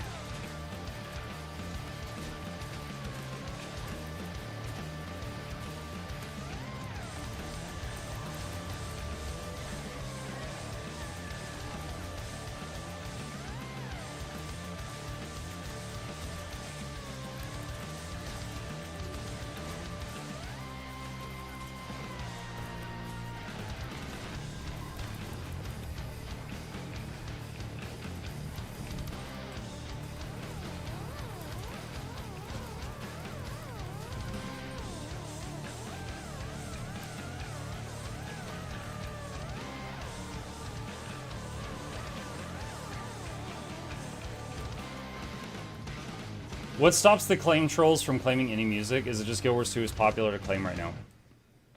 Okay, give me a moment to open up 2 images for you, and I will answer that question as best as I can. Okay, so I'm going to... you know, if someone kills me, it's okay. So, all right, so... Lots of all my streams where I play in-game Guild Wars 1 music. Specifically, it's a few songs from the original launch of the game, so like World v World, Corteria, stuff like that. I start getting claims. And it says, oh, and it'll give you a timestamp. Like, oh, at 30 minutes and 50 seconds in your VOD, you played the song Wanted by Spirit Mindster. And if you go to that spot in the VOD, I'm just like running around World v World. And I'm using in-game music, and no, I did not play that song. So what's going on is someone has set up a bot.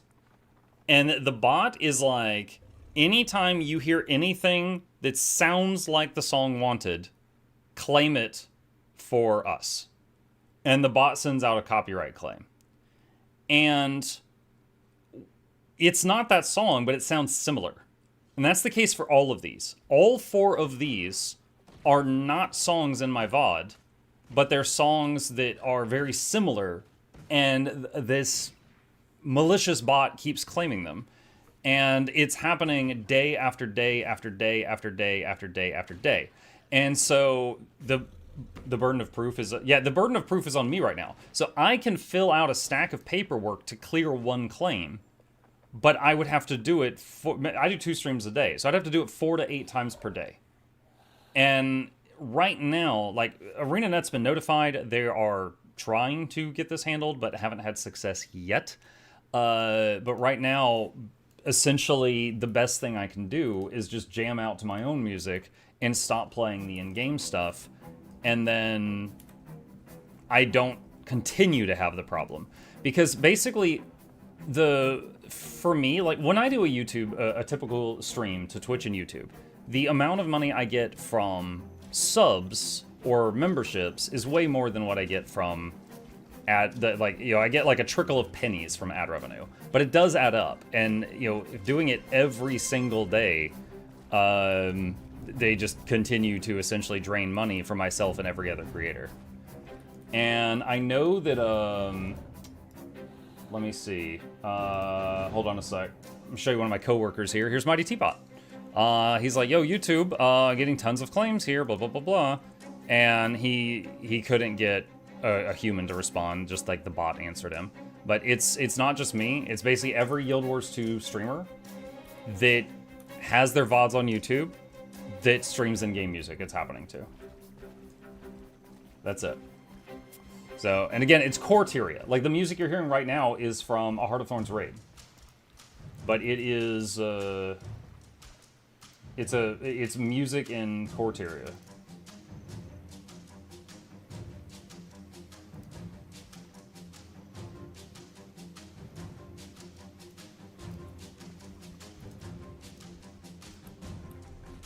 It should be on the copyright holder to prove it's his work.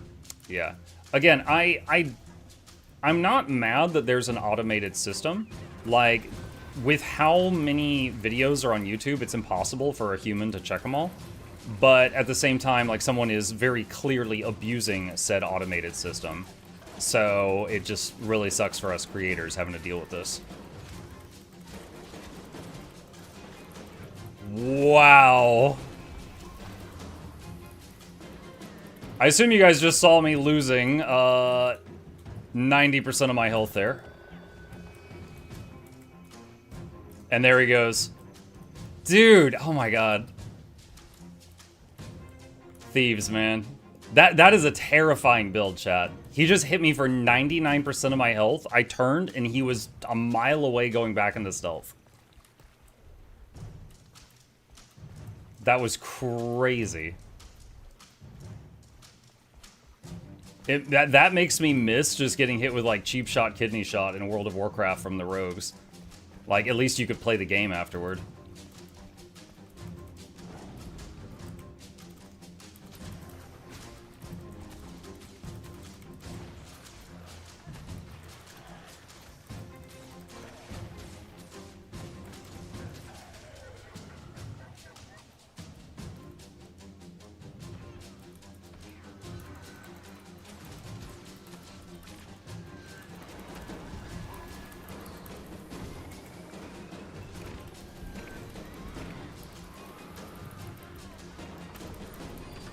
I think I'm dead.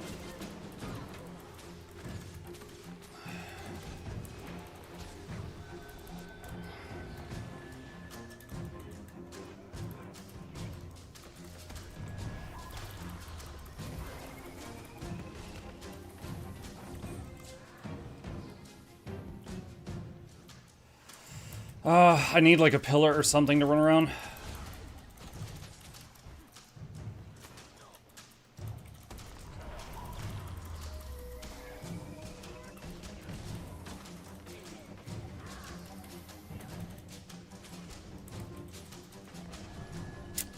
They hit me mid-movement skill.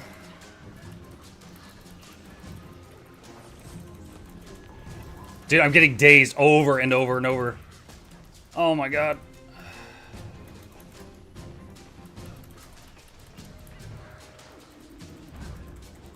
Yes, it's just too many bodies. I actually got the scrapper down, and it was just days, and just... when I got down there, I had like 4 or 5 skills in a row interrupted that I couldn't cast. It's so easy to submit claims, and the person being claimed has disputing the claim, such a huge risk attached to it. Yeah. Yeah, it's even worse for a few other things. So, it is easy to submit claims. Again, you can set up a bot. You could basically just set up a bot that anytime this sound is heard on any song uploaded to YouTube, give me the money for it. You can set that up. And then the burden of proof is on the person who gets claimed. It's even worse with strikes. If you get... So, a copyright claim, my account is not in any danger, but I don't get the money for that video. A copyright strike, if you get 3 of those, your YouTube channel's deleted. Okay? I've never had a copyright strike. Now, a copyright strike, if you get one, you have to submit paperwork that the party that striked you sees. Okay? So, let's pretend I upload a video and I use, I don't know, music from Pokemon. And Nintendo strikes me. And then I have to submit like an online form that Nintendo will see that has my real legal name and address on it. To say like, no, this wasn't Pokemon music. This was the music and I own it. And then they get to decide whether they release the strike or not. And the reason it's set up like that is because like YouTube has to abide by the laws in like every freaking country, and some of them it's like, oh, if this is striked or claimed or something, it needs to be taken down immediately, and then they can sort it out in court later.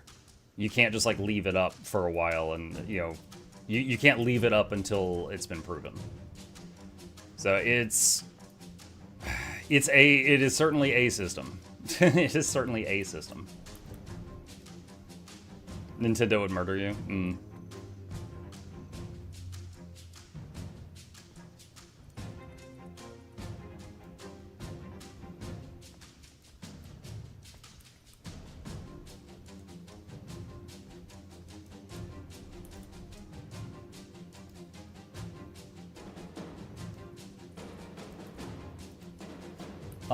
Hey Muck, what's your current take on Guild Wars 3? More importantly, what do you personally expect, or rather, what would you like to see in it, and what would you prefer not? Cheers.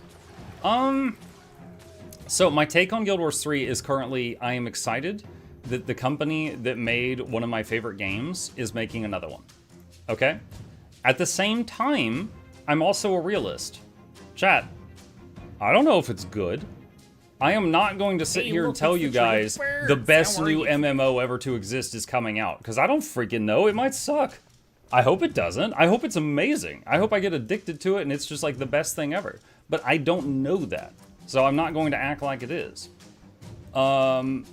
With that said, things that I would like to see in it are things that I would like to not see in it. Yeah, I mean, I got a whole list. We've talked about this before.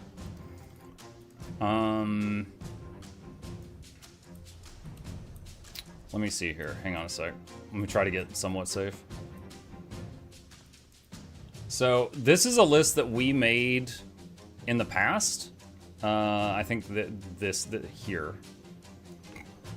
So things that I wrote down. No Guardians, which there won't be because of the time period, I don't think. No Boon Balls. I have a different buff system in place. I don't want Boon Balls. So I do want to have support roles, lots of choices for builds, unique class identity examples, like how mages and WoW can summon food for the party, no one else can do that, things like that. Like don't just have all the classes homogenized, have them each have something they're good at. If the class has PvP, I would like a separate matchmaking rating for each class. So like if I play Ranger and I get to Platinum tier and then I start learning Ellie, I don't want to fight people in Platinum tier. I want my Ellie to be in Bronze and then I have to climb my way up. So separate MMR for each class that I play in PvP. Diminishing returns in PvP so that you're not CC'd forever and can never play. I want it to have horses and no explanation. No invulnerabilities. I'm not referring to dodges, evades, or blocks. I'm referring to invulns. There is nothing in the game. In video gaming, you could give this guy a boon, and this guy has boon rip, okay? This guy has a stun, this guy can break out of stuns, okay? Those are things that balance against each other. You cannot have this guy can go invulnerable against anything. Nothing matches that. So no Guardian invuln, no Mirage invuln, none of that. Let's see, MMR decay if you haven't played in a long time, and it goes on and on and on. But those are some things that I would like to see in it. In WoW, you have Paladin Bubble, but Warrior can Shattering throw it. That's right. In WoW, a Paladin can go invulnerable, but after after the first few expansions, they realized that was stupid, and they added a thing that broke invuln to Priest and Warrior.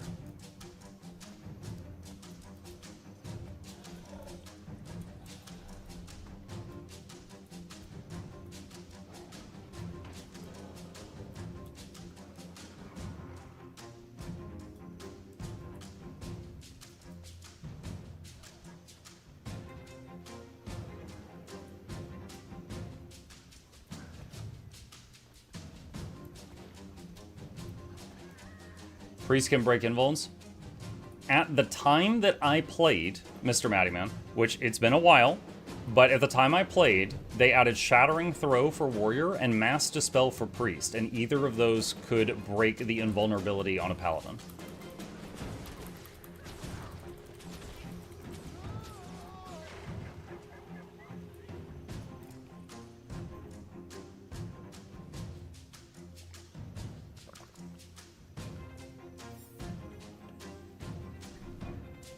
Hey, Muck, been playing Ellie for the past few days in quick play. I might just swap out full Zerkers into full Dragoon for the Vit, because always on the floor. Thoughts? Ellie is the squishiest class. Of all the classes in, sorry, give me a second. Evade, evade, evade, evade, evade.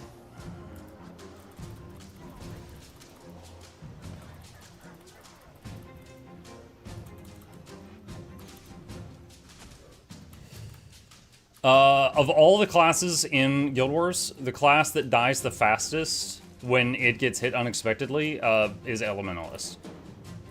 Now, there's a couple things you could do. One, if you play a Condi build, okay? Power builds need power, precision, and ferocity to do damage. Condition builds only need condition damage and maybe expertise. So Condi builds, it's more easy to get gear that has vitality or toughness on it and make you tankier. So, you know, Viper's gear, Trailblazer, stuff like that. So if you are playing a DPS build on a squishy class, you could play a Condi build and you can fit more vitality or toughness into the build. Pretty sure that's the same Daredevil that popped me like 3 times today.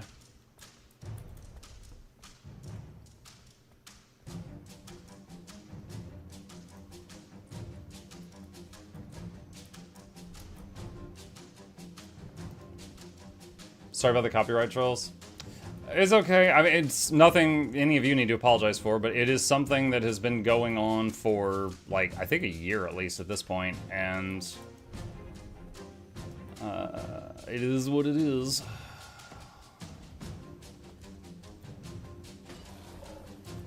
Who? Oh. Oh, dude. Why? Why?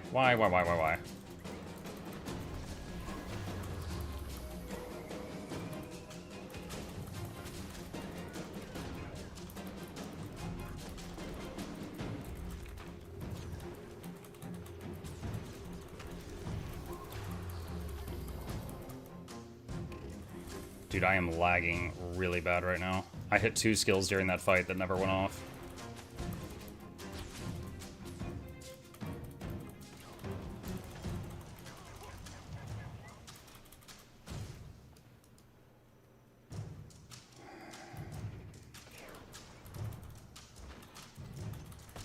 My heal didn't go off there.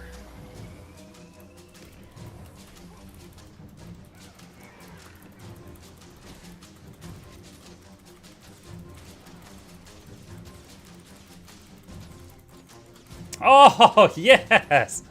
Mom, get the camera. Dude, I was avoiding this guy because he has kicked my butt 3 times today. And then he chased me down and forced me to fight, and I finally get a win. But god dang. Real talk, I wonder if he was lagging too. Because I had multiple skills in that fight not go off when I pressed them, and I don't think I was dazed. It was like, I don't know, it felt really bad. Like, y'all ever played World v World on Friday right after the reset and nothing you press is working? It felt like that. I was like, what is going on?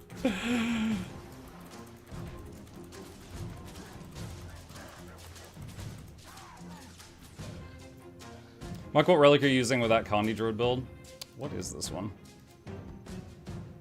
Oh, currently Demon Queen, which makes the poison debuff that reduces your healing even bigger. It's not required for the build, though. You could absolutely play something else with it. I was using Relic of Speed for a while, just to make Swiftness make me faster. Wayfinder is nice for if your Swiftness gets removed in any way. There's a lot of things that work good, and I don't really feel like there's one relic that's required for this.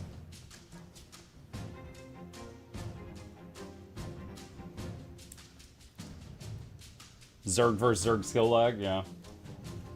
Your funny video about World v World about lag and the bone didn't heal right? Yes. Yeah. Relic of the Watch. What was that one? Immobilization lasts 25% longer. Weaken foes when you immobilize them.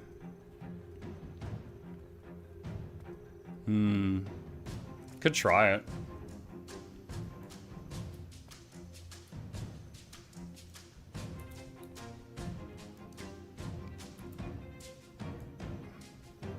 You mob so much on Druid. So in my current build, Entangle, the final pulse of Astral 5, Shortbow 4 if it hits them in the back, and Staff 4 all have Immobilize.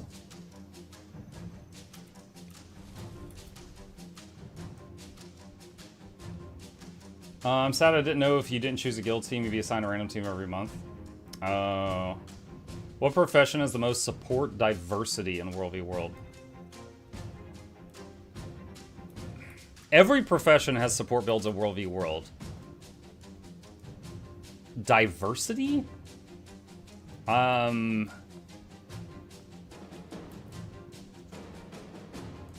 don't know. I don't know. Every profession has a few support builds in World v World. Like, you know, Ranger could play Druid, Necro could play Scourge or Ritualist, Guardian could play Luminary or Firebrand, NG could play Scrapper or Mech. Scrapper's probably better because it's tough to keep the Mech alive when there's a big ball of people.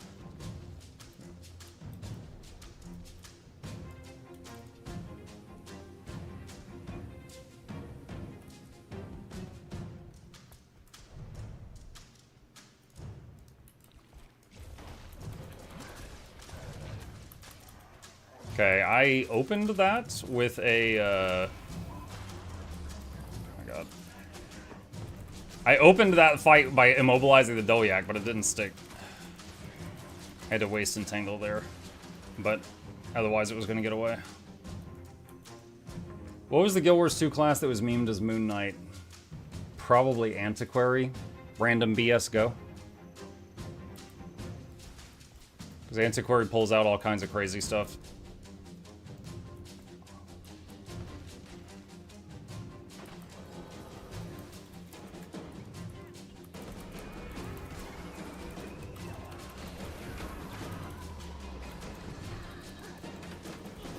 Oh, there's another player here.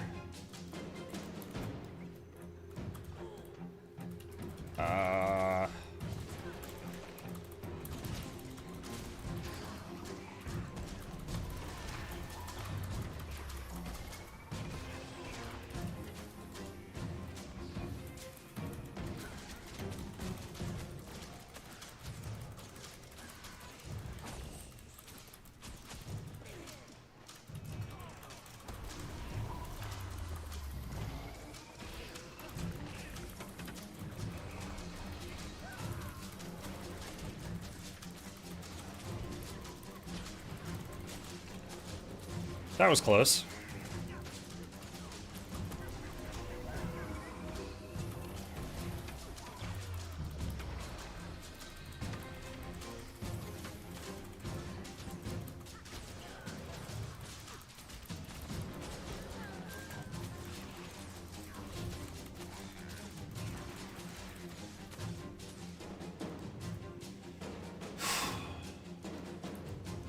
I was a little stressed there.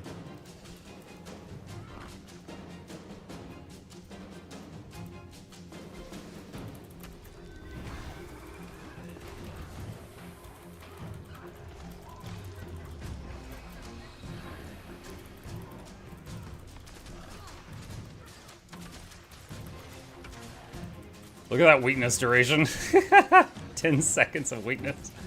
So the Entangle technically applies only 2 seconds of Immobilize, but it does it 5 times if you don't break the root or move away from the root.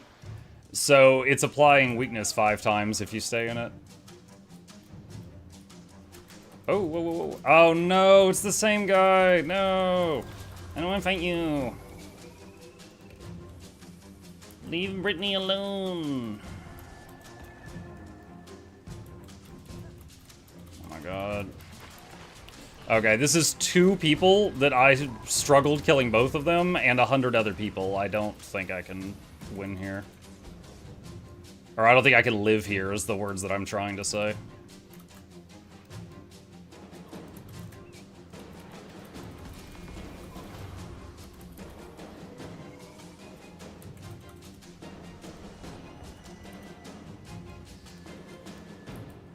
Oh, no way.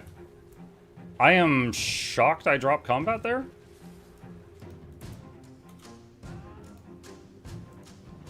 Pet.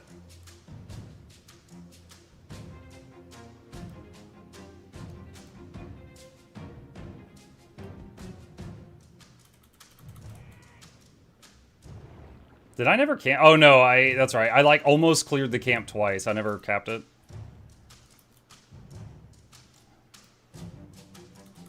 Escaping that as a win. Yeah, I thought I was dead. Because that was the thief that he killed me 3 times. I killed him once, but it was barely. And the druid that I beat, but it took a long time. And then also like 30 other people. So I was like, oh, I don't think I'm getting out of this.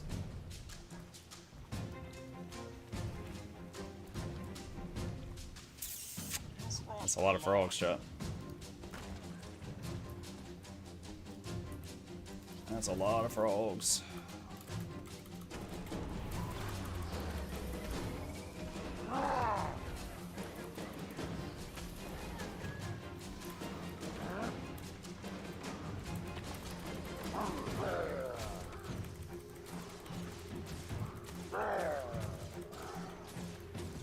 Is this the same guy? Dude! Go away!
I can't imagine enjoying that playstyle.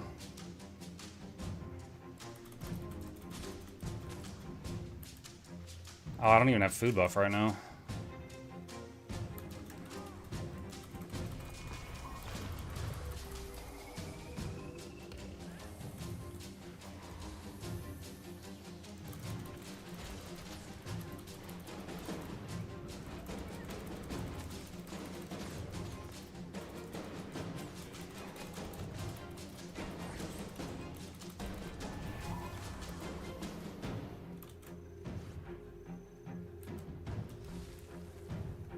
Is there a way to increase material storage amounts? Yes. In the gem store, there's a thing called Material Storage Expander, and you can buy it many, many times if you wish.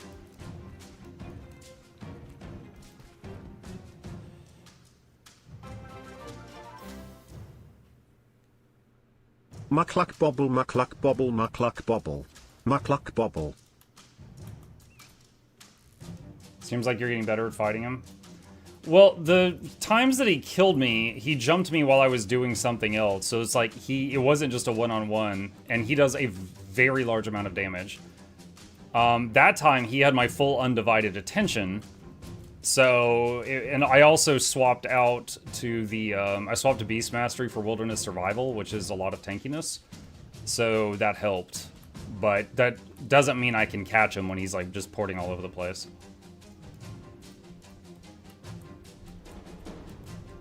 A good thief will kill you or get away. They'll never die. Because they have so many chances during a fight to just leave.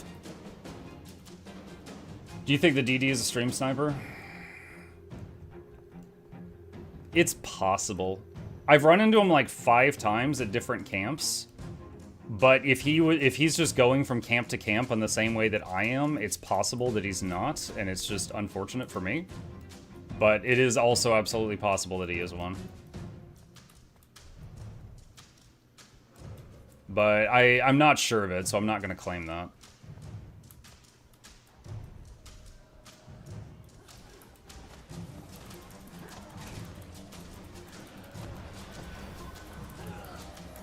Oh my god.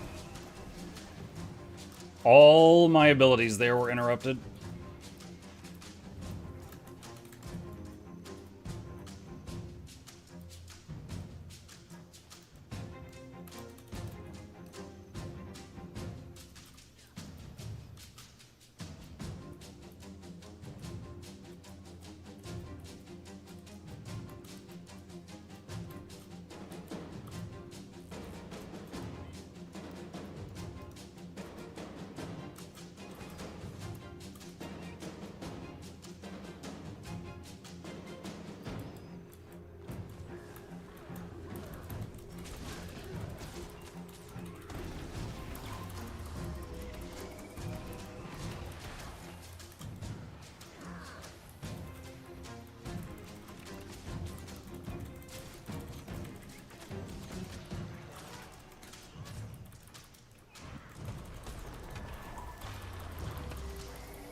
They have so many boons. I can't, like, do anything to them.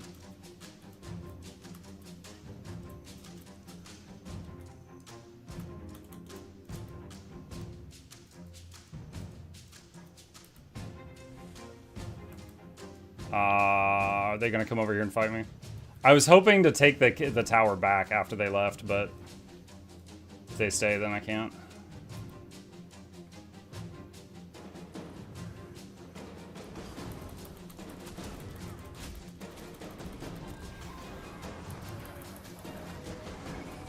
Oh, nice. My pet's not on top of me. That's wonderful.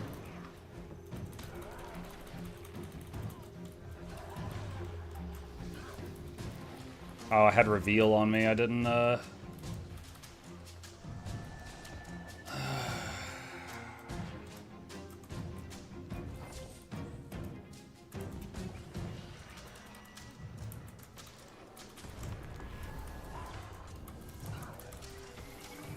Dude, Luminary, Writ, Evoker. Oh my god, every single one of them is a flavor of the month. Jesus Christ.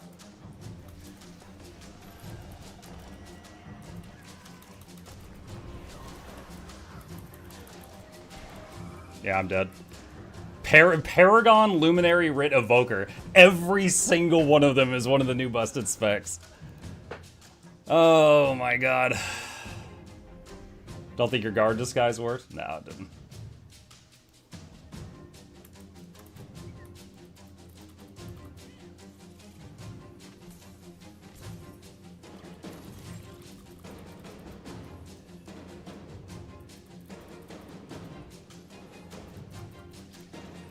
Hey Muk, getting back in the game after a 6-year break. Your videos have been very helpful, thank you. Oh, you're very welcome. Welcome back. If you've got any questions not answered by a video, feel free to ask us. We get Guild Wars 2 questions in here every day. What are you working towards in World v World? I'm just having fun.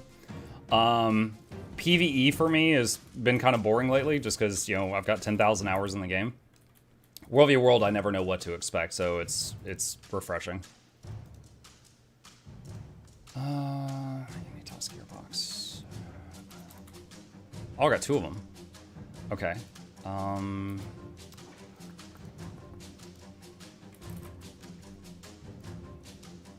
I need Relic of Voss. Okay, that one's done. Hey Mukluk, I've used your GW2 tips since coming back to the game and saw you struggling with Warframe. I've started planning out guides for Warframe after watching you have a bad new player experience and already posted one last night. Oh wow. Yo, that's awesome. Oh my god, I just saw you donated $50. Thank you, Mr. Gambit. Dude, I did not... I was trying Warframe blind, So I cannot say if the game already has people making guides or not. Like, I'm sure there's some. I don't know if the game has any good guide makers or not, because I didn't look, because I was just, you know, playing it blind. But, yeah. I mean, to be clear, Guild Wars 2, the new player experience could be, you know, clearer on a lot of things as well. That's how I make my living. But yeah, Warframe, it's very confusing. Thank you for the dono. I hope it works out for you.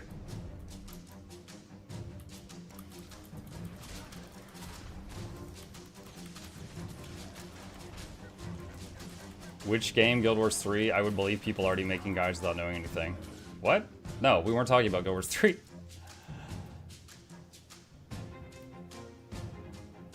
Muk, can you help me explain the new changes to World v World with teams or alliances with Guild for Zoptic?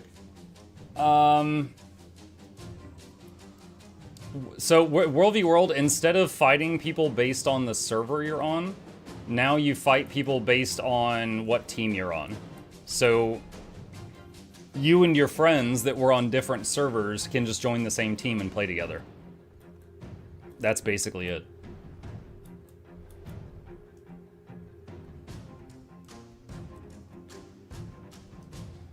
Since returning and watching your videos, I've gotten Legendary Neck Vision Aurora Conflux, almost Coalescence. It seemed way quicker than the other trinkets. I'm not far from completing the collections for Envoy Armor, and I'm wondering if after getting it, I repeat Legendary Armor set for another armor type, I should craft Envoy again, or try to get from World v World or Open World.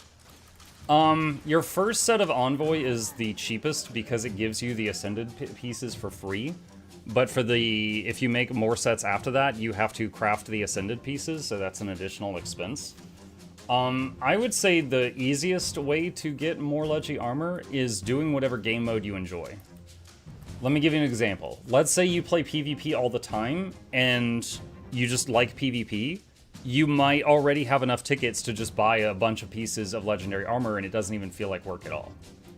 But if you don't have anything like that, like you don't have any PvP currency saved up, you don't have any World v World currency saved up, then you could do the Envoy stuff from Raid, or you could do the Obsidian stuff from Open World.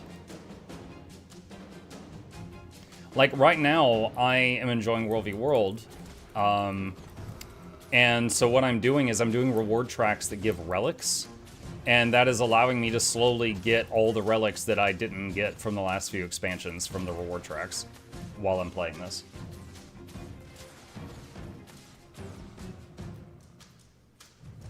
They're all over a year old. I looked again this morning. I'd be more happy to help you if you ever get stuck or need tips. Gotcha. I'm taking a break from Warframe right now, but I do appreciate that. There were definitely some bad eggs in the Warframe community that ruined the experience for me, which, you know, made me have to take a break. But at the same time, there was also a lot of really nice people that were trying to help me out. But there's a handful of factors. I just decided I was going to take a break. Kind of like right now, I had that Warframe video go up yesterday. I'm kind of waiting to see how it does, because I recorded over, I think it was 41 hours of Warframe, and then made that video, and that video was just on the first few hours.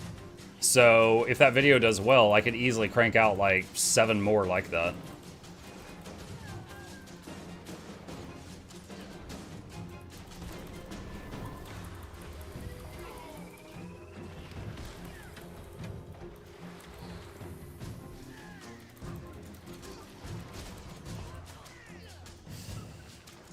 The Dredge are CCing me so much. The Dredge have a knockback attack they just spam. Fighting the frogs is, although the frogs are immune to poison, and I do have poison in this build, but the frogs are a lot less annoying than these things are, because these things do this. They just knock you all over the place constantly.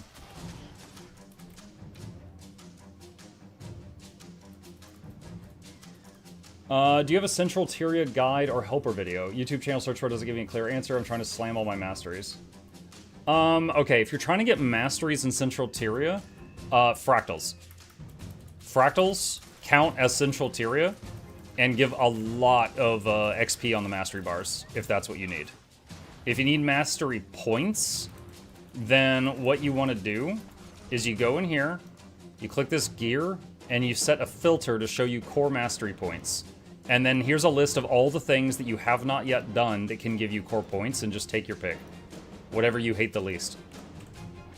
Remember to turn the filter off when you're done, or it'll stay there forever.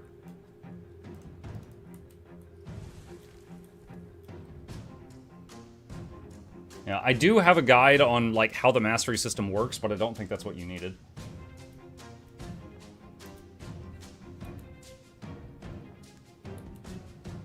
Whatever you hate the least is so true. Well, yeah, like, for example, you guys know the mastery points that are just in the open world and all you have to do is, like, run up and interact with them? Like, those are the first ones you do. You go through all of those and get those first. And then after that, you look at the list of what's remaining, and you just, you know, pick and choose whatever you don't dislike too much.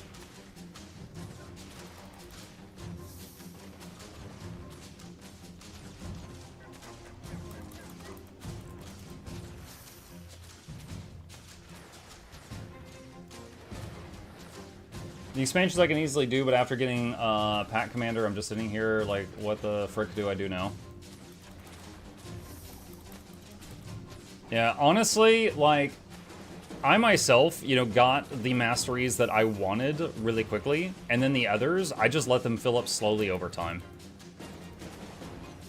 Like, to give you an example, in Janthier, you know, you get a little bit of XP when you harvest stuff. My homestead is in Janthier, and every day I harvest the crops in my homestead. So I got the last few Janthier mastery points I needed over like a month of just log in each day, harvest crops, log out. And it just moved the bar a little bit each day.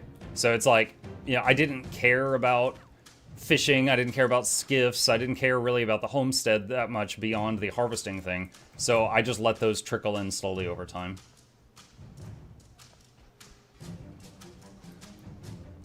Some of the core max have Iceward Saga masteries on them that look grayed out. Yeah, because those are from Dragon Response missions.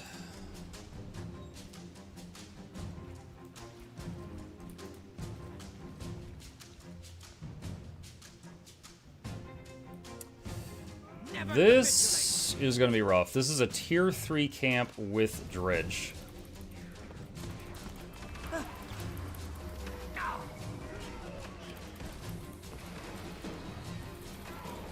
And there's a person here also.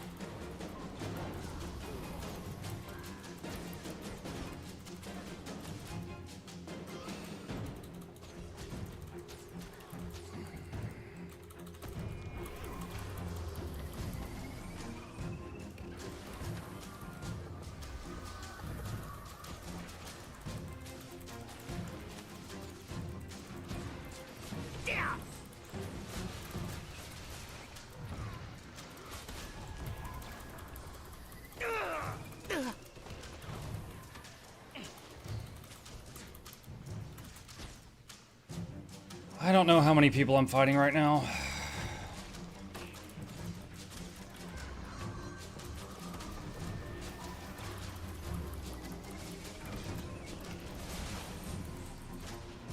Too much CC. The Chronomancer's clones was really messing me up. I couldn't tell how many people were there. Oh, there was a Troubadour. Okay, so there was 2 people pumping out clones, plus an Evoker. That's why. Yeah, I was doing... I mean, I wasn't about to kill him, but he certainly wasn't about to kill me either with fighting that just the Chrono. But then the other people joined in, and I couldn't tell when because of all the clones. Evoker? Yeah, Evoker. I misspoke. I decided to start playing Guild Wars 2-3 days ago. I'm level 29. Fun so far, but feels a bit bewildered. I'm used to WoW and quest hubs. Do I just run around and quest map following the arrow and doing objectives until a story quest pops, or am I missing something? What's up, Super Mikes? Welcome to the community. Give me just a sec.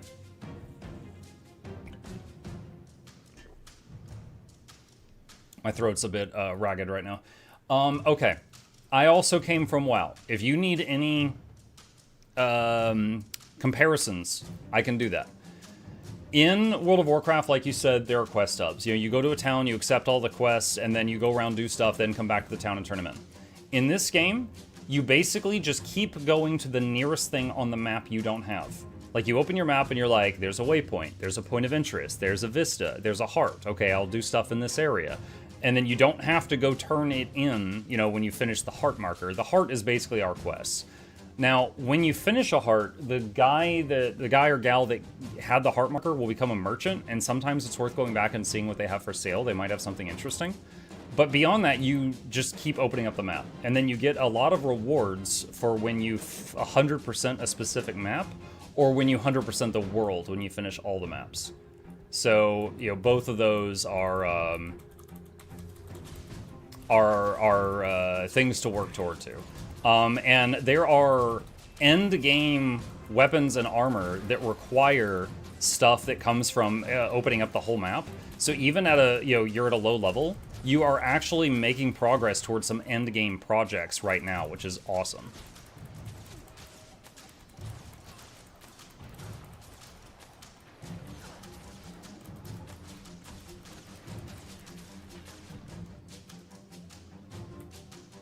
With PvP Rush active, any recommendation on what PvP reward track should I do? If you haven't PvP'd much in the past, anything that you have, any non-repeatable reward tracks. So if you go in here, if it doesn't have this thing or this, then it's just something you can do one time. The non-repeatable ones pay way better. Some of them give like black lion keys and stuff. So, you know, look for any that are non-repeatable if you're new there. If you've already done all those, you could truly take your pick. What is the closest analogous thing to Frost Death Knight in your mind? The closest thing to WoW's Death Knight that this game has would be a Reaper, which is a Necromancer that becomes a Reaper. And the Reaper is kind of like the Necromancer decides to go melee.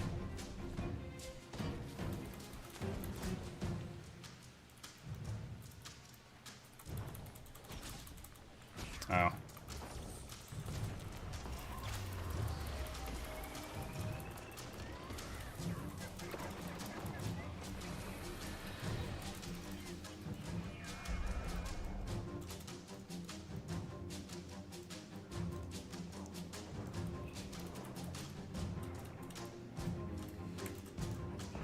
That's bad form. That Ellie did the thing that you do when you want to duel, like a one-on-one duel with someone.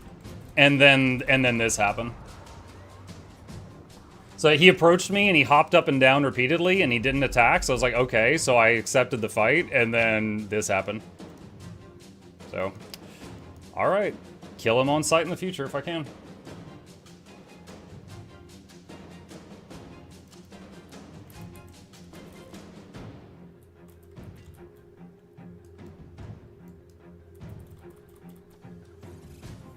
Your vids with Nagura were helpful even to someone who has played Guild Wars 2 on and off, worth a watch 100%. Yeah, dude, the video I did with Nagura really blew up. Like, I'm one of the larger Guild Wars 2 content creators, but that's kind of a big fish, small pond situation. Like, I've made, if you count my VODs, thousands of videos, hundreds of videos that were edited if you're not counting that. And I've got less than 50 that broke the 100K mark. And that video has broken the 100K mark and is still going up. So there's a lot of people that were WoW players that became Guild Wars players that have seen that video, and it's awesome. Was it the Ellie's fault, though? I think it's always the Ellie's fault. Just in general, blame the Ellie. Does WoW have story like Guild Wars 2? Oh yeah. Yeah, WoW has story. Keep in mind, for you youngins, Warcraft 1, Warcraft 2, and Warcraft 3 were RTS games. So there's story in WoW that goes back to like 1990. And World of Warcraft picks up after Warcraft 3, but then World of Warcraft, of course, has been out for like 20 years at this point or something. And so the story just keeps going. Now, just like Guild Wars 2, there are parts of the game where the story is pretty bad, and there's parts of the game where the story is amazing. I'll be the first to admit that.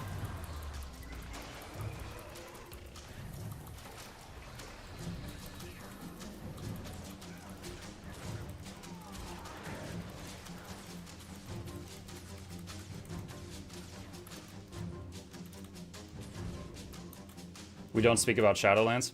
I didn't play Shadowlands. That was after my time in WoW. But I've heard that a lot of people didn't like it.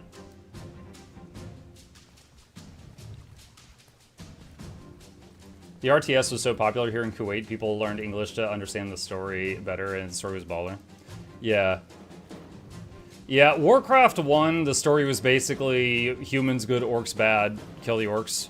Warcraft 2, there was a bit more story. Warcraft 3 was when the story got, like, a lot of depth to it. That was when I would say the story became, like, holy crap, this is amazing for a lot of people.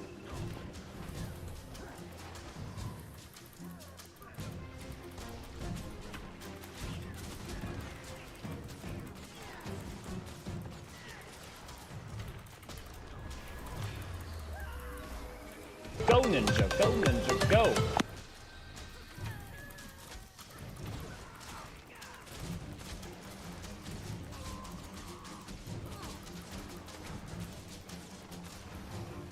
Oh, there's a player here. Shoot.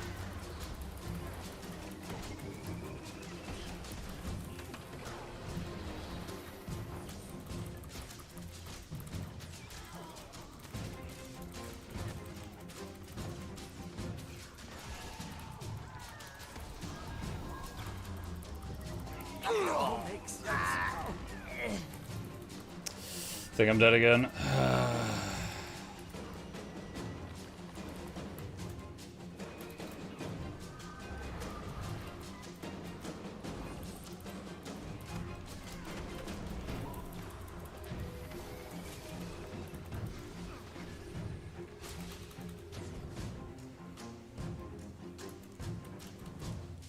Dude, why? I'm honestly so confused on why 100 greens keep coming over here. I guess they're hitting the resource camp to try to, like, siege Stone Mist or something. That probably makes the most sense.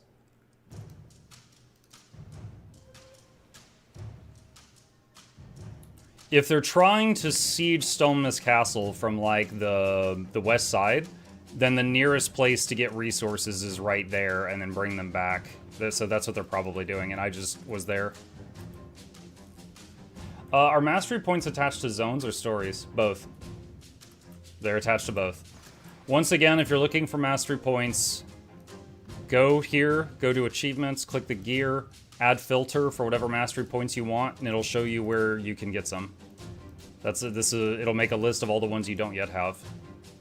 And you will get way more points than you need. For example, I have every mastery in the game. These are my leftover points, and I still have more that I could earn if I wanted to.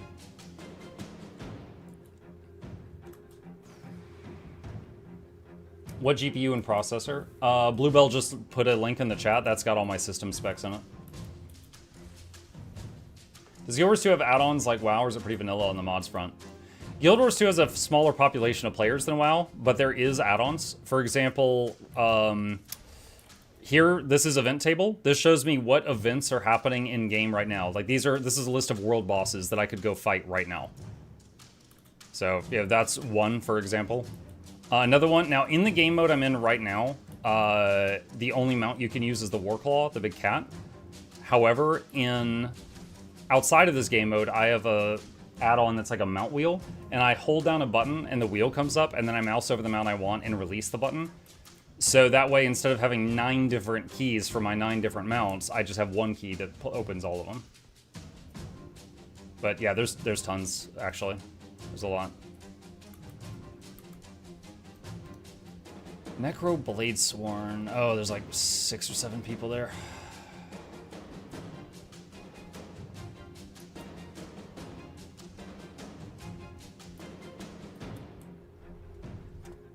Big thing I want for Guild Wars 3 is a system that doesn't hide like half of the content of the game behind the achievements menu. I think I wasted like 4 years before by ignoring it. Hide half of the content of the game behind the achievements menu. Can you explain? I don't understand what you mean by that.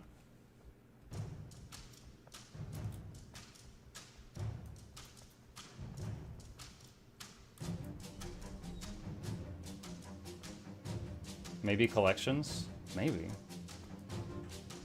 Do you know where the setting is on your event timers to give the events a nice border? Not off the top of my head. I set up my event timers years ago, and I plug it from time to time, but I haven't messed with it since.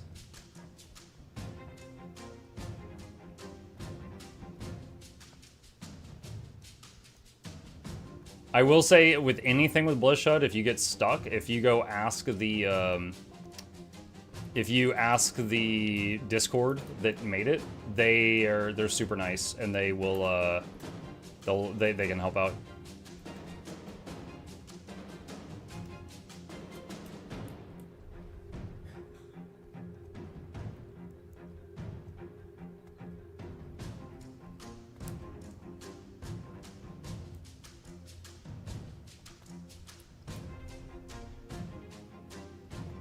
The achievements do sort of double as the quest log. True. This game doesn't really have like a quest journal.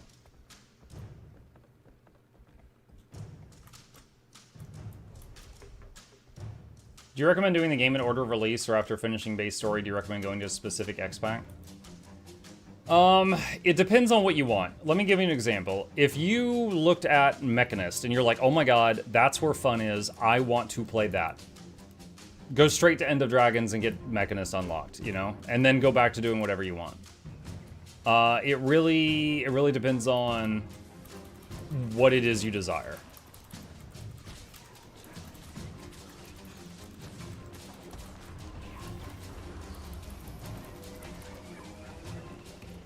But if you like want the story, you know, do the story in chronological order, of course. But if you want a certain feature, then just ask me and I can tell you where to get that feature. Like if you want to get mounts as fast as possible, besides the, you know, the early free-to-play mounts, or sorry, not free-to-play mounts, but the early, like I think if you have any expansion, it gives you the Raptor, like right at level 10 or something. So if you want that, or more than that, then, you know, those are tied to expansions.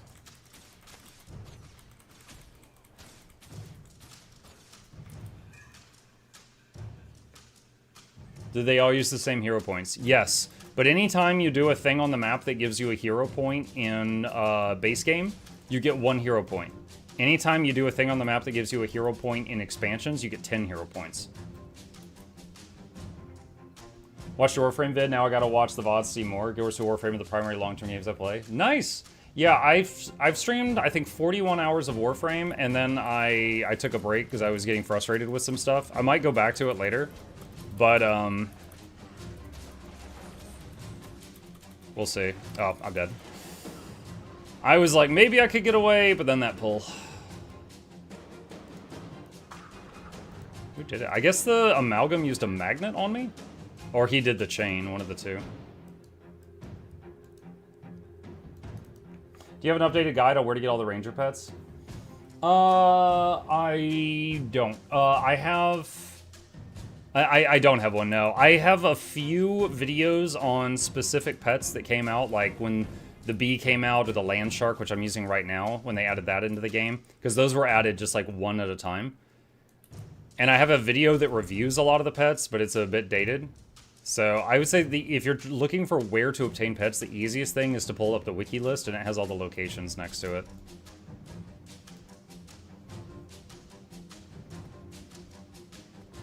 Warframe Wednesdays only at night, that way you give a shot but don't overdo it. I would consider it. I know it was very divided. There was so many people that were so, like, sad when I said I was taking a break from it because I was upset. And then there were other people that were like, oh, thank God, no more Warframe. Warframe. There was quite a few people that were cheering when I stopped because they were tired of it. But I'd been playing it, like, every day for, like, a week. What frustrated you about it? Okay. Let me just tell you, the last day that I played it, I started up the stream, and someone in Twitch chat posted a spoiler. And I said no spoilers, and I put them in timeout. And then someone in the YouTube chat 5 minutes later posted a spoiler. And I said no spoilers, please, and I put them in timeout. And then I continued playing, and what was next? Oh, I got to the third major boss. The first 3 bosses in the game All of them are basically immune to melee. They're immune to your companion. They have a weak spot you have to shoot. And it is very small. And my gun, like, I have max mods on it. My gun does like 1/10 of the damage of my melee attack. I don't really know why, but it does. So the second boss in the game took me 45 minutes to kill it. Because I could only hit it by shooting it like in his eye. And the gun does so little damage. I think I spent like 700 bullets on it. It was insane. So the boss fights are not fun. Like, it's some of the worst I've ever seen. And I get to the third boss fight, max mods. Max mods for my level, obviously. Thank you. So I get to the third boss, and it's the same muckin' thing. It's immune to melee, it's immune to the companion, and I have to shoot it, and at the rate it was going to take 40 minutes. So I was like, I'm so sick of these bosses. These are so trash. So I was like, I'm going to do something else. And then a bunch of people in chat were like, Muck, you need to make a carrier. I'm like, what's a carrier? And they're like, you're missing a lot of loot. A carrier goes around and opens boxes for you and collects the loot. And I'm like, okay, how do I get a carrier? And they're like, go to the pet mod, the pet terminal, and buy the blueprint and then make it. So I go to the terminal, I buy the blueprint, I have the mats, but it's going to take like all the mats I have. I start building it, and it says it's going to take 24 hours. And I'm like, oh my freaking god. I'm so sick of waiting. So I was like, all right, I'm just going to spend my remaining free player platinum to just rush this and get it done now. So I rush it, and I get the carrier. It looks stupid, by the way. And then I go to a mission, and it doesn't do what chat said it did. And they're like, oh, you don't have the looter mod. What's that? And they're like, you need a looter mod for the carrier to loot for you. Okay, you didn't tell me that before I spent all my money. Where do I get a looter mod?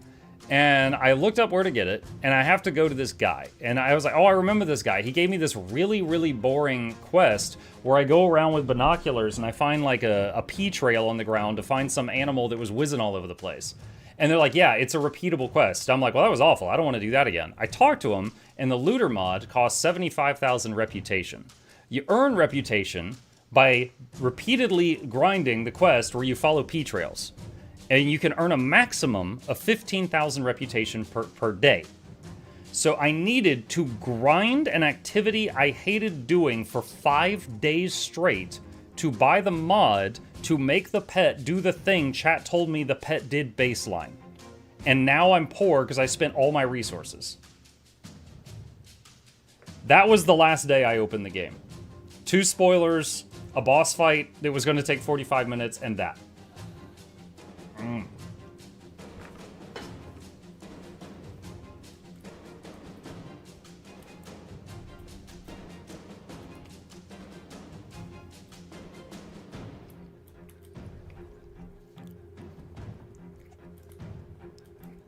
Okay, this is really funny. Chat, there is someone in this community named Nog Dog. Everyone calls him Nog for short. All right? This guy just said, just make Nog a moderator. Easy. And Twitch goes, oh, hell no.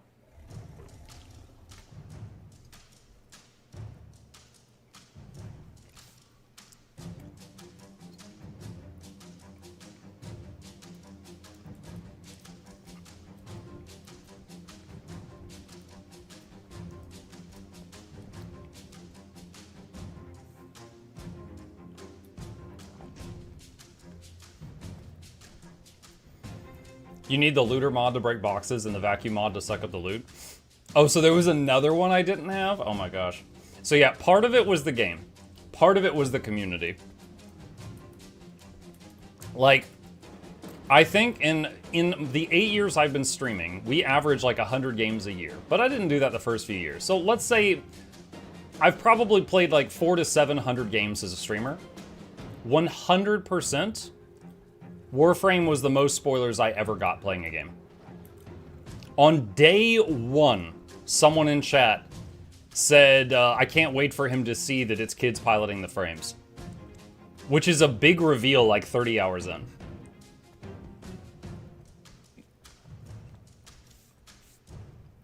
Like, they didn't let me learn anything.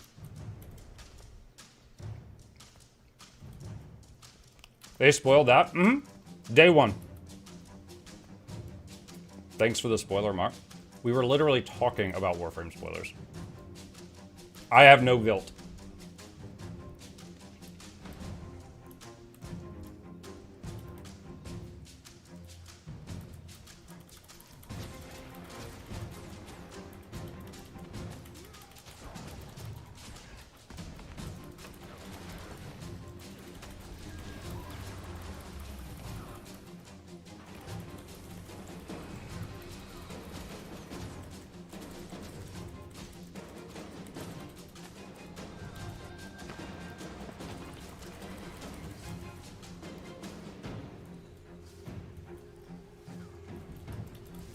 Okay, so now he's close enough to home base that he feels he can duel me. Oh, someone else is joining in.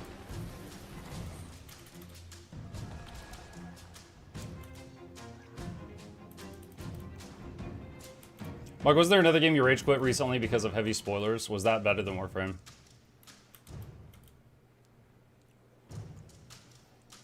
Okay.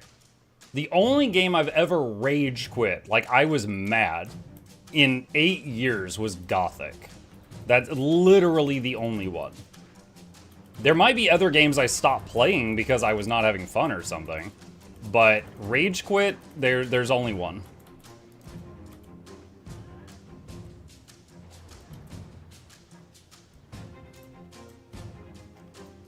And that one, yes, the Gothic community was pretty awful. But that one, I played like 2 or 3 hours.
Okay, I got the Mesmer.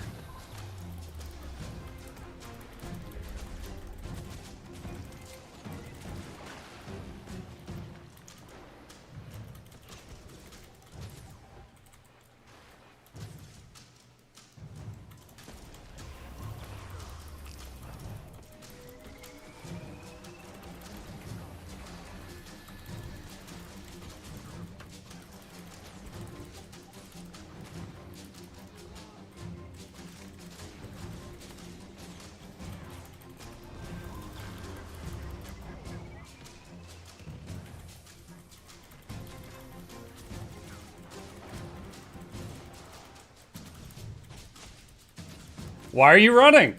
You chased me across the whole zip code. Why are you running? I'm just gonna eat my sandwich. You tell me when you're ready.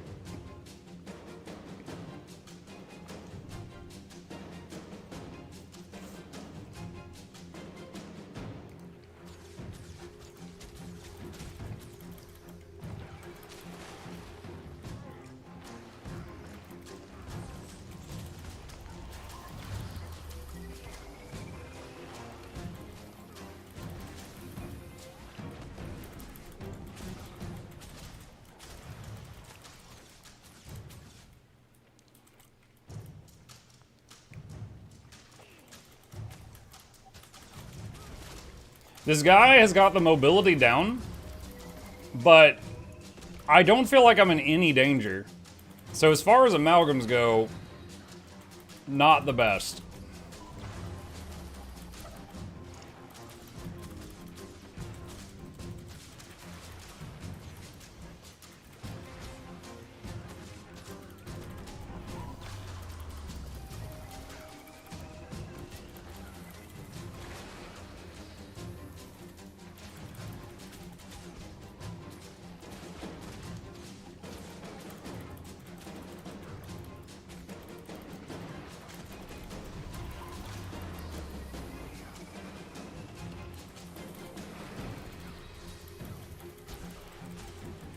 Oh, did your rocket boot not work up the hill?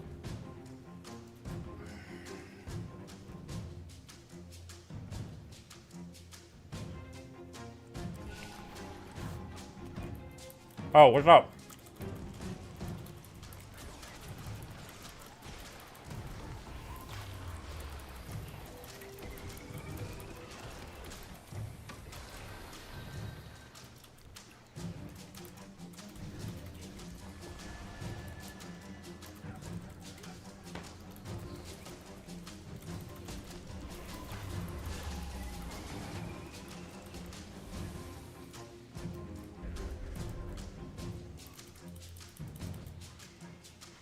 Have you ever done a Guild Wars 2 hardcore character? I call it, we did a series not long ago called Craftlock, and I basically had to beat the whole game without dying using only gear that I myself crafted, and I beat it. When I say the whole game, I mean to the end of like the core story, like, you know, take down the dragon Zaitan.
Did they get him up?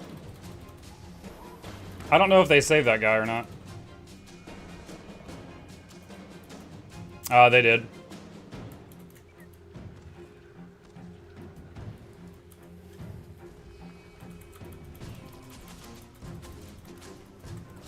There's 4 of them now, so I'm probably gonna die soon.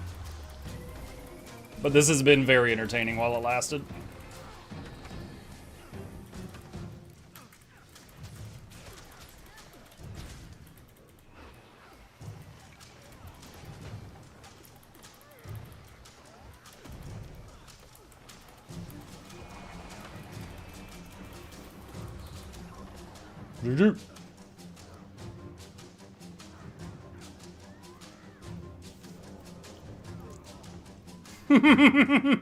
The worst amalgam player you've ever seen is jumping up and down on my body.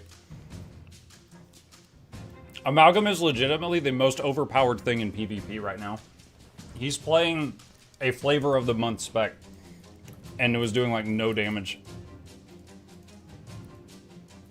And that's fine. New players exist. I'm not going to fault them for that. But acting cocky after that performance is a bit much.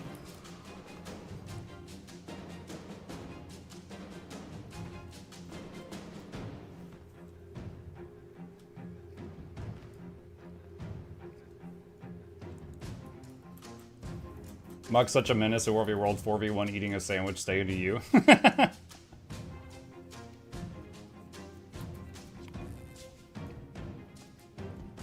I will be on EU for 1 more hour.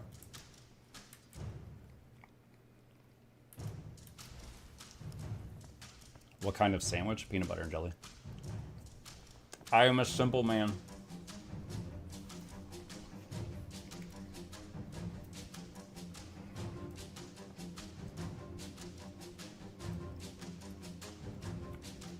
My message got filtered. It's true, it did. You said no words.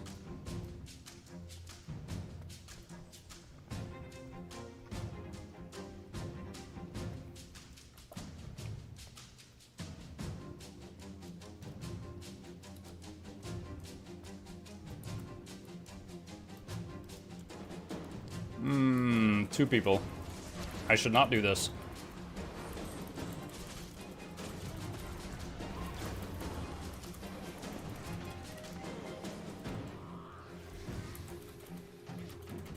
Wow, I had to hit that movement skill 4 times. Holy lag.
One down.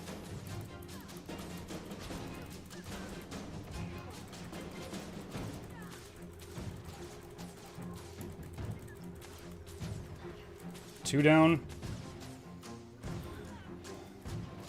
Had a teammate join and a person on the third team joins. That ended up being a 2v2v1.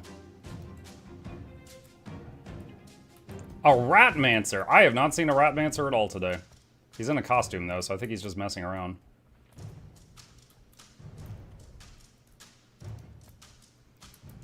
Next week's updates for PvP. Next week's update is balance changes for all game modes. Like some are one game mode and some are another game mode.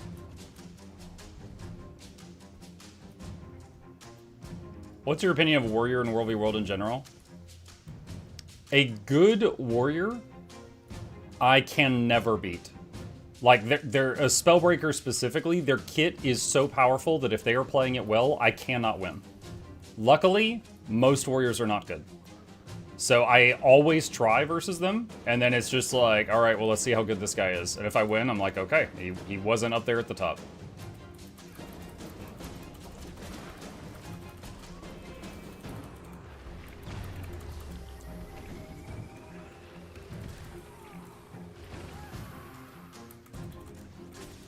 Immobilized him.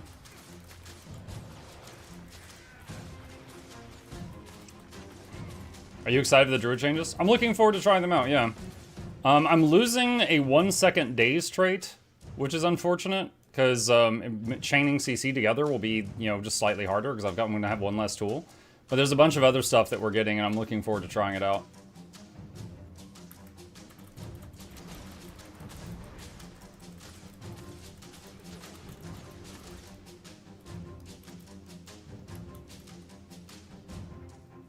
Muck, wondering if you ever had any issues seeing your Asura in raids and endgame PvP. No. Honestly, if there's ritualists there, nobody can see anything. I did a video a while back called Guild Wars 2's Biggest Problem and How to Fix It, and it was mainly about visual clarity. Because, like, one thing that affects every player in every game mode is I can't see Scrit.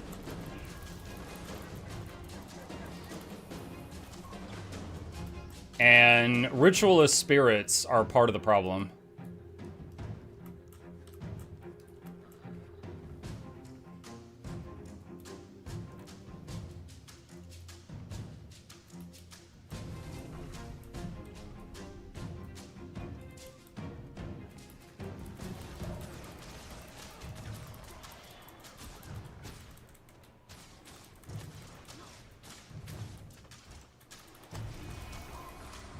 They all blocked it.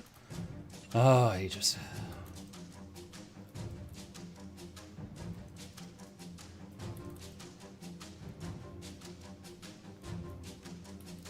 Free kill in World v World as a warrior. What makes World v World so tough? Or sorry, what makes warriors so tough? Okay, so let me give you a little class on like how to beat me, right? My strongest skill is the last hit of this. So 1, 2, 3. That third pulse is the hardest hitting pulse with the highest amount of conditions. My whole strategy is lock you down, maybe a crippling shot, maybe entangle, maybe the pet stuns you, and then hit you with that Astral 5. So when the druid starts pulsing, if you dodge roll the last pulse, or you just take a step back and move out of it, then I cannot get my big damage on you. I can do damage to you, but I can't do my big hits. So if you are constantly just taking a step back for that third pulse, you've vastly reduced how much damage I can hit you with. And then if you just incorporate that into you fighting me, it's like a thing. It's a whole nother thing. On top of that, warriors, just in general, can have so much CC in their kit that, you know, you can run 3 stun breaks and it's not enough. You have to have 3 stun breaks and perfectly dodge a lot of their stuff to be able to not just get dumpstered. But Warrior has a trait where they could break out of immobilizes just anytime they do a movement skill. So I cannot lock down Warriors. So if I can't lock them down, and then they're smart enough to never get hit by the Astral 5, where I'm immobilized, I can't hurt them, and I can't catch them. And so then it's just them beating on me like I'm a pinata. On top of that, Spellbreakers have full counter, which is a short cooldown ability that blocks incoming hits and then does an unblockable CC to whoever hit them. When they do full counter, I have to stop myself attacking and my pet attacking within 1 second. I'm not that good. I cannot stop me and my pet from hitting him within 1 second. And so what happens is then he just does the full counter, dumpsters both of us, and then just, you know, continues to wail on us, and I can't even play. So the good Spellbreakers, don't get me wrong, I occasionally lose to Berserkers and Bladesworns and all the others, but the good Spellbreakers are the ones that I feel like I can never win.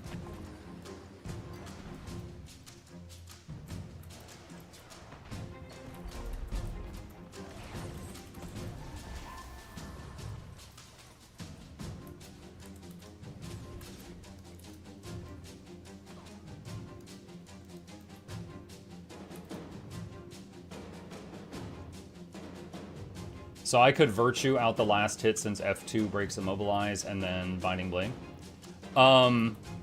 Possibly, yeah. Because again, Druid, which is my favorite class, and it has strengths, but this is one of its weaknesses. I'm immobilized when I'm doing this. I cannot move while channeling that.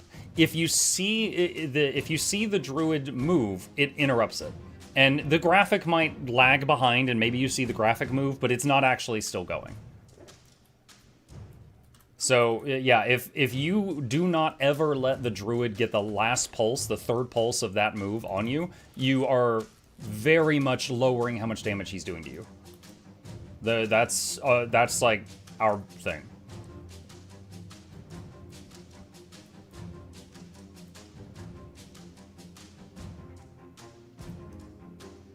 What some players were doing when I was messing around with Spellbreakers, they would proc and then dodge the full counter damage.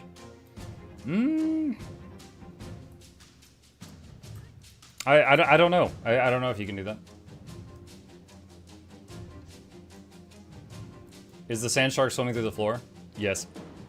He's called the Ether Hunter. We often just call him the land shark. Hello, Muck. Hi, Texan. CCs they added to guards are annoying. Yeah, the... What is it? The,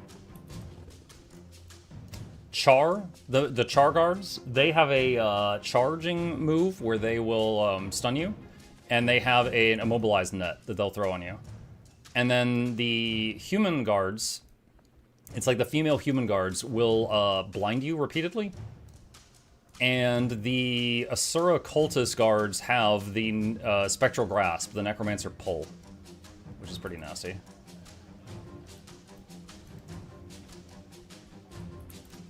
Two amalgams, yeah, right. I find that.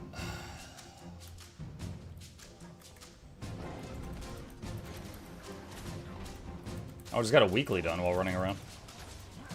Ah, shoot. This is gonna be rough. We're gonna get down here to this tree. Now, I've told you the weakness of my Astral 5 skill. The strength of it is it goes through terrain. If I'm on one side of a tree and you're on the other, I can hit you with it. So that is another thing, if you are fighting druids and struggling with them, is do not let them do Ring Around the Rosie. That's my favorite thing to do. Because I have some moves that can hit you on the other side of the tree.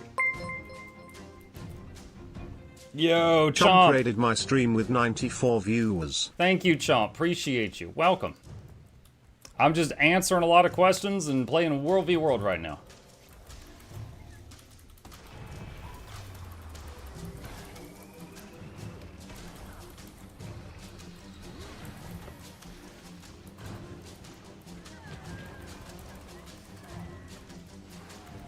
Stay positive, we love World v World. Yes. I have been enjoying it quite a bit lately.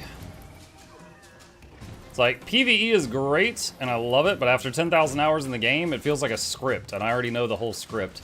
World v World, I never know what the heck people are gonna do, so keeps it interesting.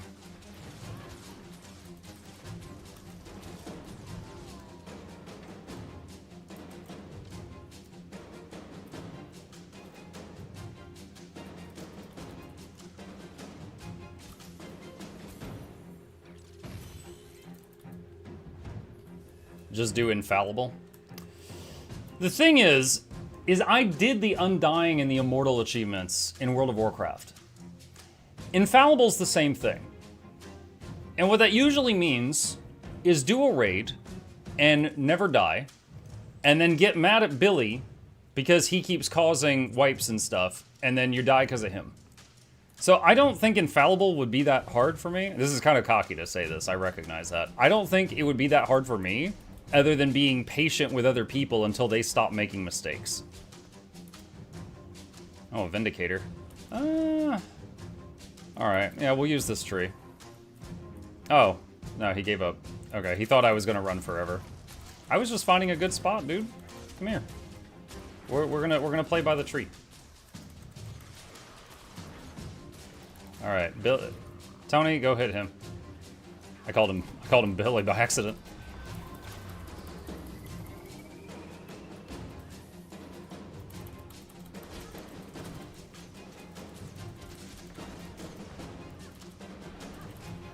Ow, he hits quite hard.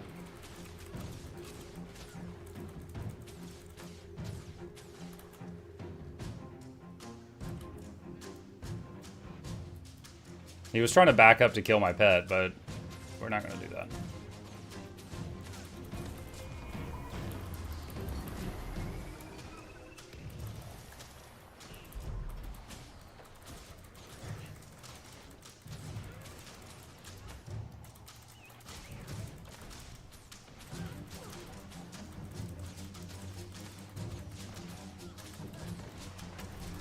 Maybe I don't need the tree. He seems too scared to go toward the tree. He also doesn't seem that threatening, so maybe I should just stay out in the open.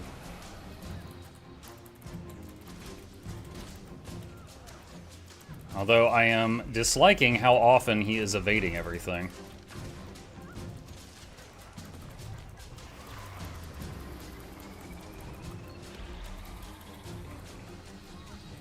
It should never have added damage to evades. You should not be invulnerable while you're able to kill other people. That goes for Mesmer, Thief, and Vindicator.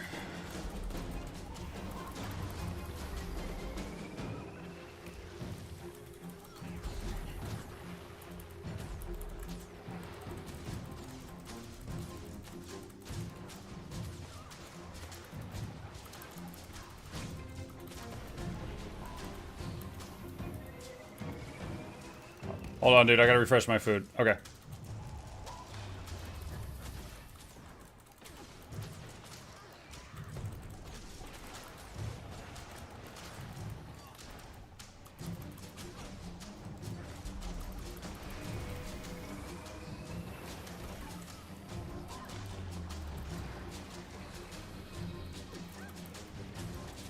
Ugh, you're boring.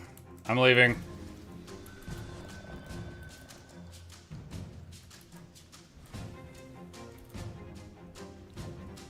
Let's see, that camp's available.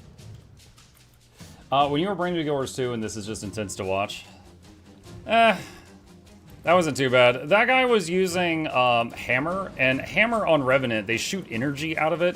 So despite common sense... Oh, you're still chasing me? I didn't even realize. Despite common sense, it's a ranged weapon, but it's mainly used for... It's like a extreme ranged weapon. It's mostly used for, like, hitting a pile of people from very far away. So using one in a one-on-one duel, I've not seen before.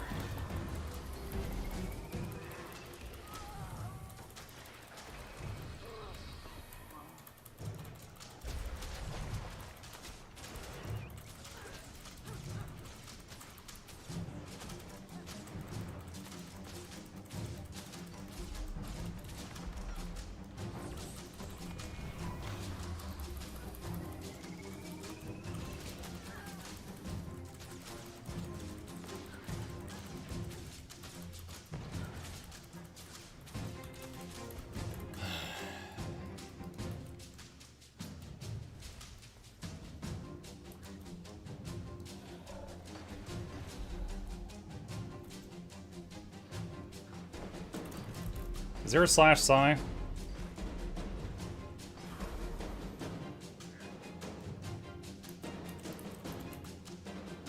I'm doing slash sleep.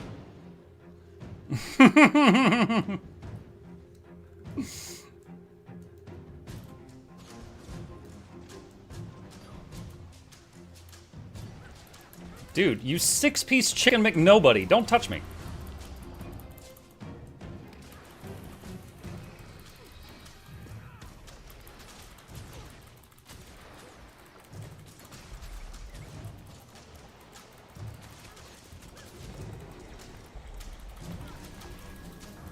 Oh, that's some nice EU lag there.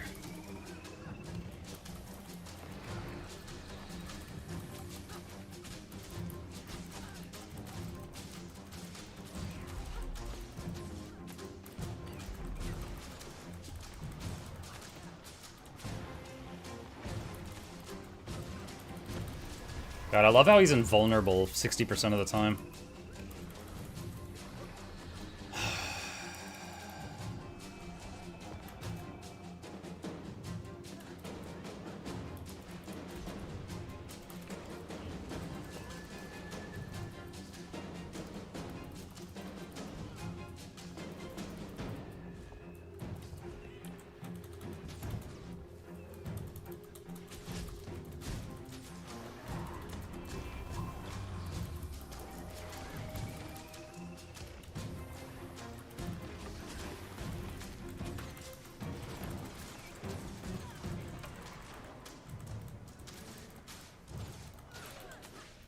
Shane over to my heel.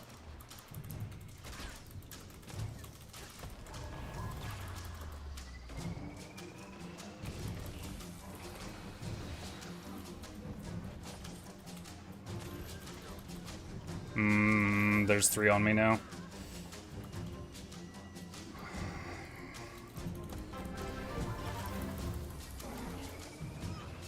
Hey Muck, just wanted to say I appreciate your Is It Worth It series. Too few people do game reviews like it. Please keep making them whenever you can smile. Whenever I can smile, I have to make a video? I'll try.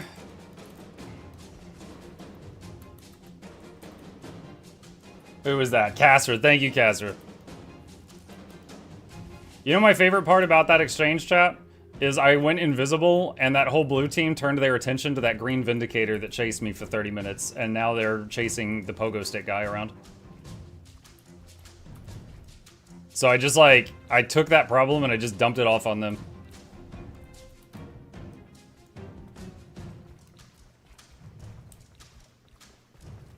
This is an epic legendary duel. Muck, my god, this is boring, go away. I mean, it's like, okay. Neither of us could kill each other. And on top of that, it wasn't even feeling like it was getting close to one, and it was just like, alright, I'm bored. Let's go.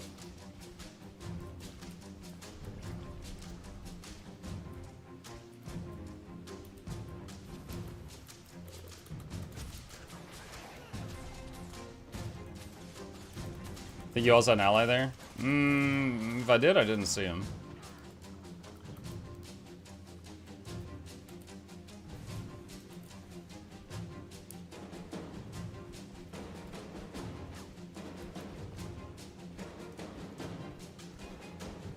2 cents on your Warframe. Spoilers, the first day, one was only half a spoiler, a lot more to it, but still mucking terrible. As for players in-game helping on missions, they could have limited it.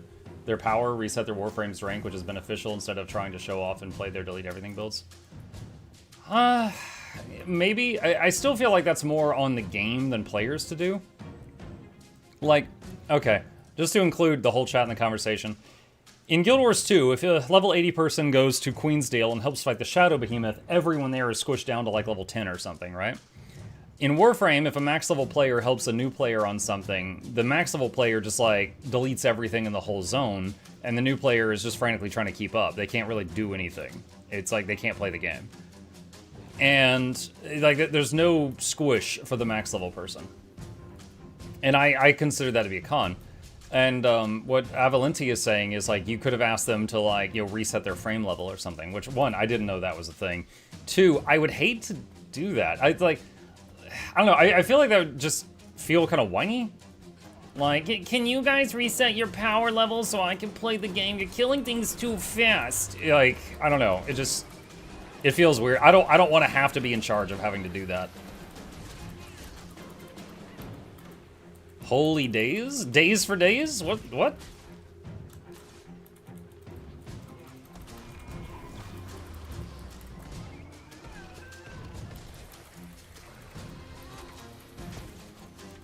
Ugh.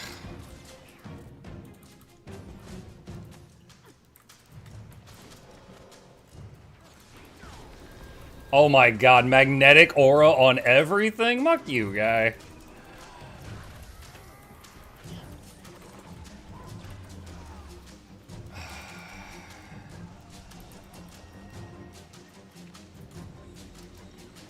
How many are here?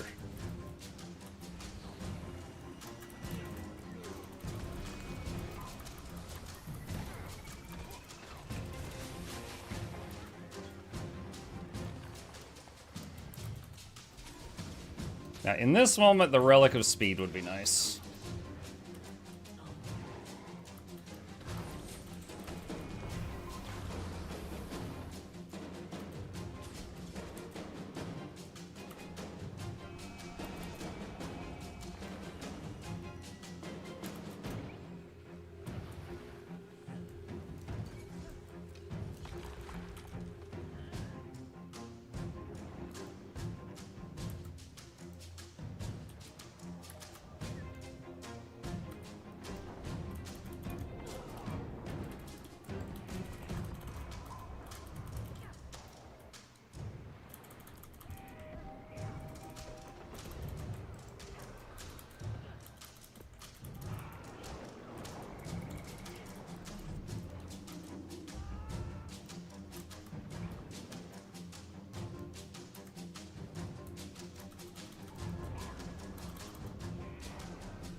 Ah, it's just too much.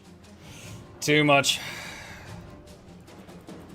I almost had the vert down. She was, look at that, she was really squishy, but her and the Necro both on me is too much.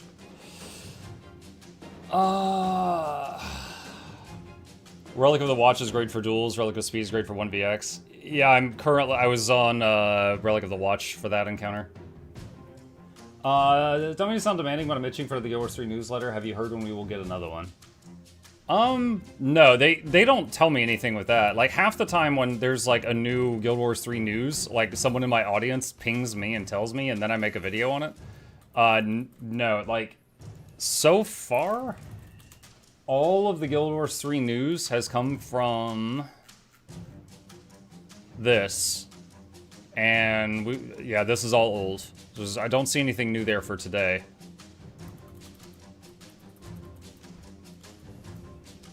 Muck, who's your humble bundle link? Oh, thank you. Appreciate that.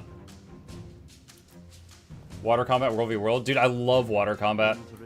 I look for... There's so many people that don't bother setting up their underwater builds that I try to drag a fight into the water as often as possible. However, both of those people were quite aware of their underwater builds, and so I lost. I lost the 1v2. What about secret streamer knowledge? Well, if it's secret, I can't tell you. But whether you believe me or not, I'm going to say that I don't have any more Guild Wars 3 news unless something more appears on that webpage.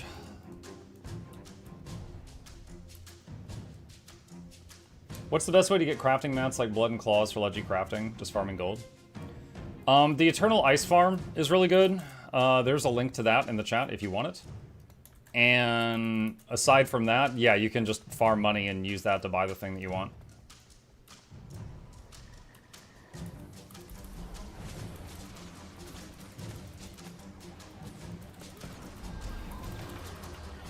Another Vindy, not the same one.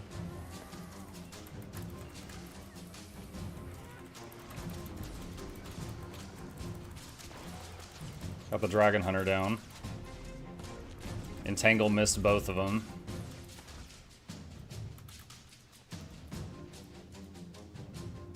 Is Muck going to be an NPC in Guild Wars 3? That would be awesome, but I've not been told about that.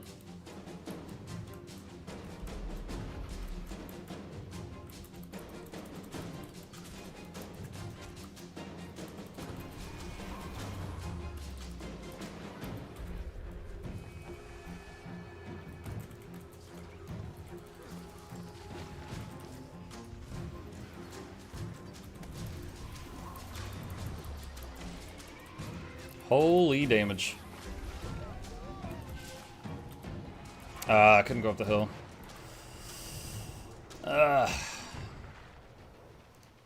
There's 4 there. I'm not even sure which of them hit me that hard, but one of them did. I'm not gonna voice the Asura male MC in Guild Wars 3. I would be honored, but no. I would be honored to do that, but no, I have not been invited to do that. There is a chance that I'll be voicing something in Emberville. Nothing major, but there's a chance, like some side character or something. But I still don't know for sure on that.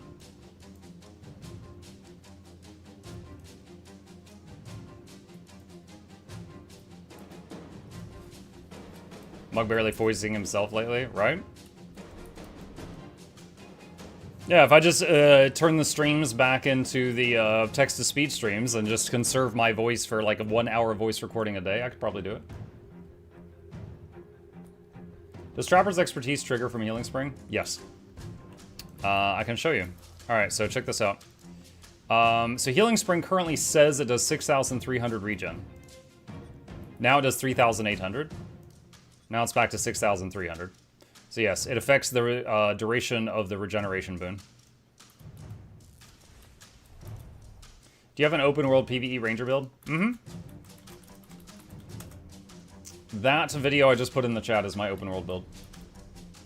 Do you know the Game Master Salt Drop? No. I ended up playing with them during yesterday's to qualify. I love seeing GMs in games. So ArenaNet employees, their Guild Wars accounts are they are members of a ArenaNet guild, and if they are displaying that they're in the guild, they get the tag next to them.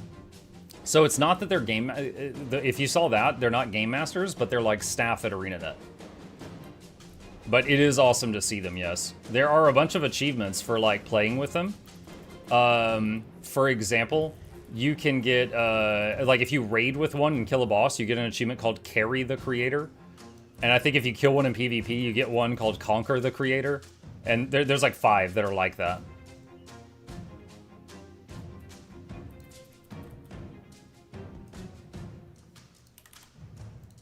Muck and Guild Wars 3 or Riot. Again, I would be honored, but have not been asked. I do know there's a 2 Easter eggs for me in Guild Wars 2. The game Deck of Haunts has me in it, because it was like a one-man shop indie dev, and he was grateful that I played his game and a few other people, so he made like a level called Influencer Purgatory where you kill influencers, and I'm in it, so you can kill me in that game. So I'm in Deck of Haunts, I got an Easter egg in Guild Wars, and there's a chance I'll be voicing something in Emberville. That's it.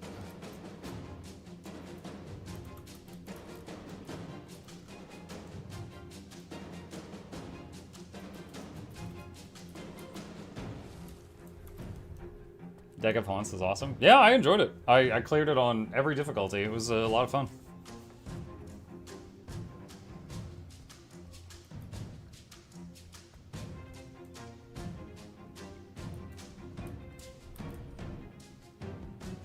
It was the ArenaNet guild with the logo. Yeah, that's it then. So that means that that just means they're an employee at ArenaNet and they chose to display it. Couple things about that, like the employees could be the devs or the balancers, or it could be the writers. So just because you see a tag, that doesn't mean that they're like, you know, they're going to be like, you know, clearing raids easily and stuff like that. Because, you know, it's all skill levels are there. And also, if they put down banners, or if they summon like pets or minions, they also get the tag. So sometimes if you see an ArenaNet dev playing a minion master and they run past, you see like a horde of the ArenaNet tag go past because it's on all the minions.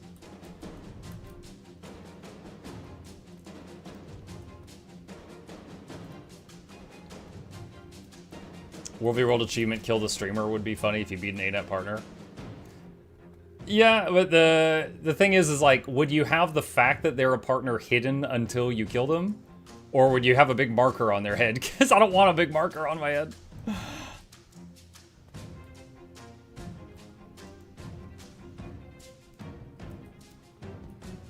Want to do something stupid, chat. Woo! Made it.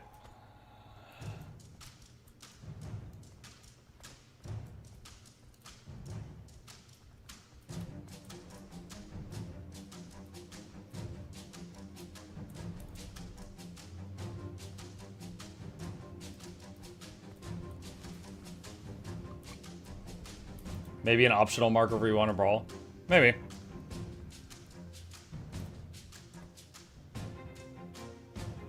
A Deadeye just marked? Is there an enemy Deadeye hiding in the castle? There might be.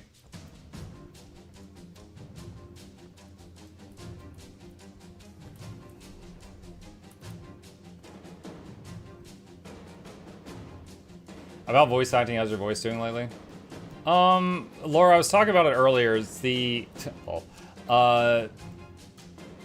ever since Doctor number 5 gave me the muscle relaxers, I would say the pain is probably down by like 50%. I'm still in pain, and I'm definitely not back to what I would consider normal, and I hope that I still keep making progress to that, but I'm a hell of a lot better than I was like Got jump last scared month. by a Geico ad. Forgive my lapse in tribute, my Lord Mukington. Lord Mukington? Lord Mukington. So, a little better. A little better. Ooh, a Daredevil. I can give it a shot. Oh, he dodged.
Other people joining in.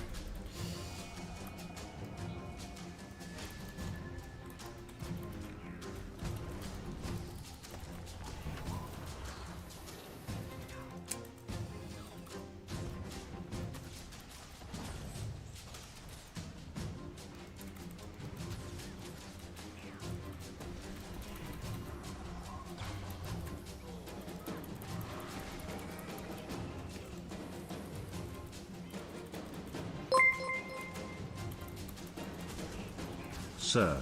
Mukmukington the mucilaginous.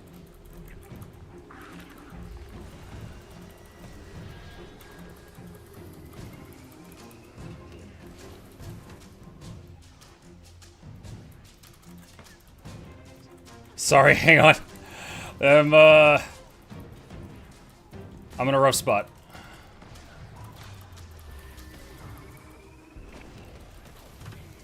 Yeah, it's too much. Paragon's almost dead. Dragon Hunter's half dead. I did down the Scrapper, and the Dragon Hunter ran away. Unfortunately, our Evoker could not kill the downstate Scrapper, which would have rallied me.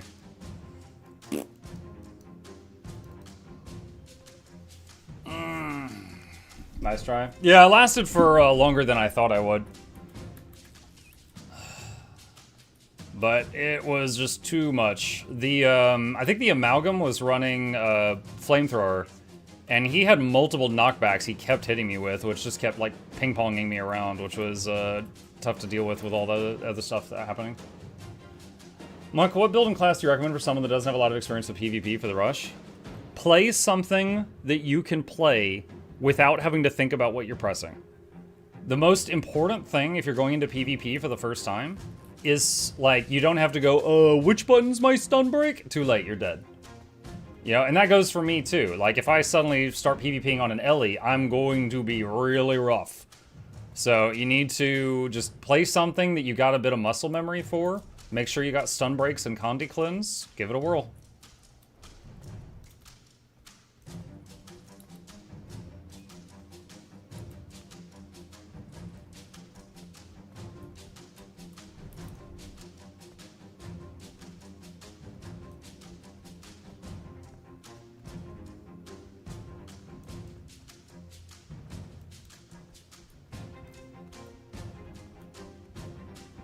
Any recommendations for PvP with 230 ping? 230 ping? If it was PvE, I'd say Pistol, Pistol, Thief.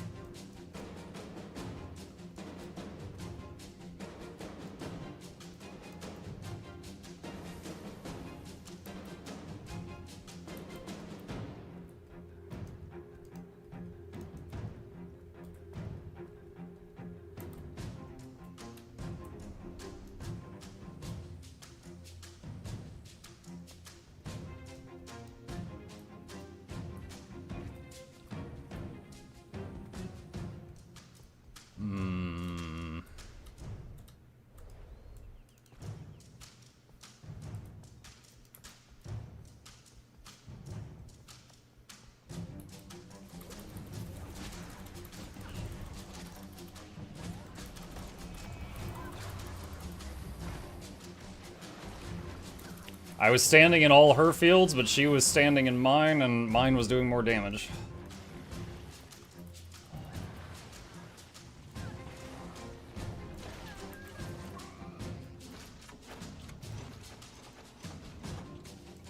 I'm trying to get the Astral Power Bar to fill back up before I engage someone again.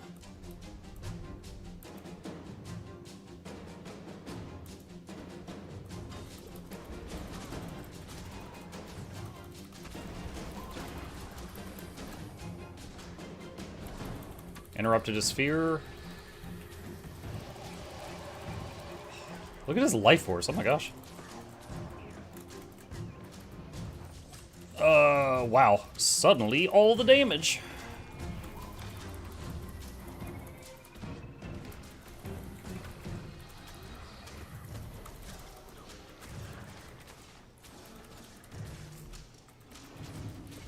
Oh no, someone else is here. Virtuoso. That's tough. Core Necro Fearomancer. I was doing okay versus him, but the Mesmer that did 90% of my health bar with his opening spear move was too much.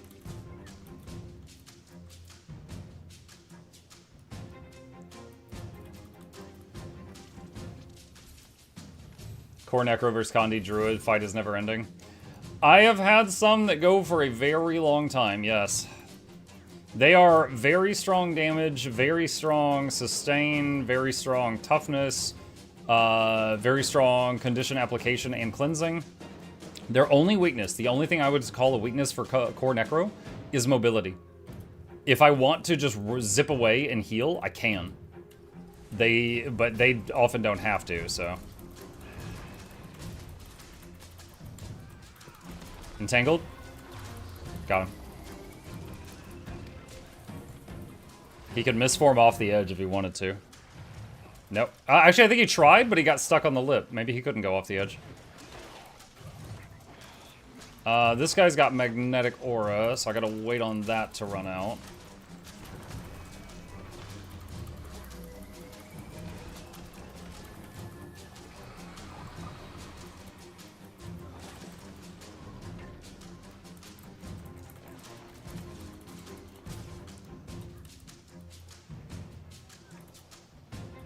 Is that lag? That guy just, like, went so far. Got the druid.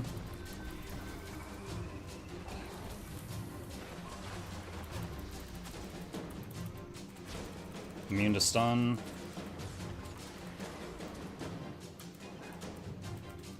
Actually, don't know what knocked me down there. Unless the Tempest would have had to have.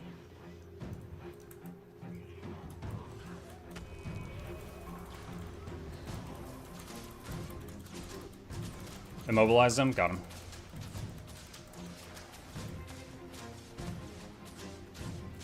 It's funny, even as a ranger, other rangers that play Gale Shot, I usually consider them an easy kill if I can get close. But if they're really good at kiting, then you know, they outrange me and they win. But if I'm able to close the distance, it's my win.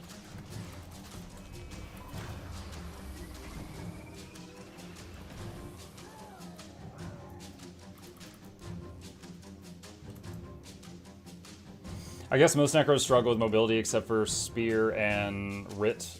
Yeah, because Writ, what is it? Writ Shroud 5 is a teleport, and many Necros will take swords in their kit, whether they're Condi or Power, because the swords give you the dashes. 2 minutes on that green camp. Hello, Amalgam. Would you like to play?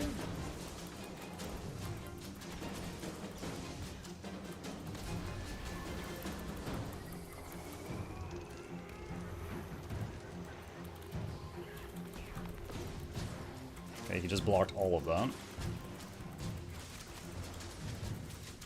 Alright, this one is decent compared to most of the ones I have fought today. We haven't gotten him to 100% health yet. All the times, chat, that I tell you that Amalgam is OP, this is what I'm talking about. The ones who can play as well as this fella.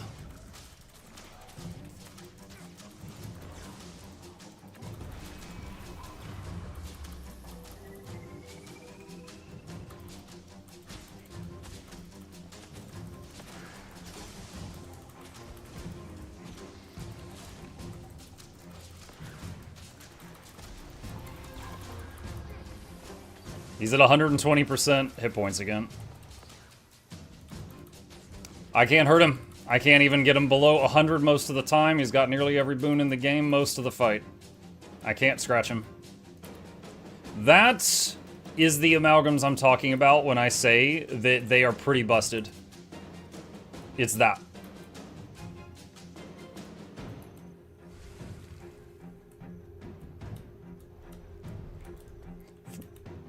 Fortunately, most of the Amalgams I fought today were not that. But all the ones that are that, I can't do anything.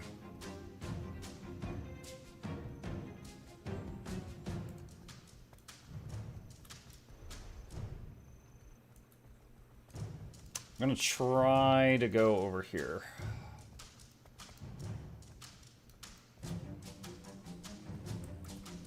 And people say Willbender has a lot of boons.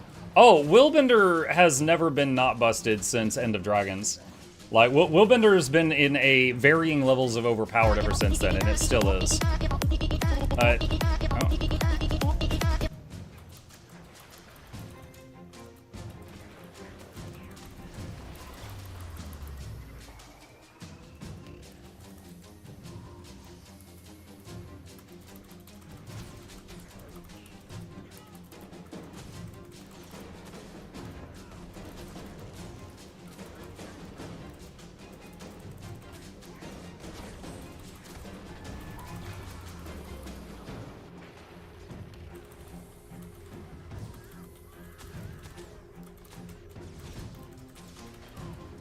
Oh my god. Dude, what the heck? You guys were respecting the duel for so long. Okay.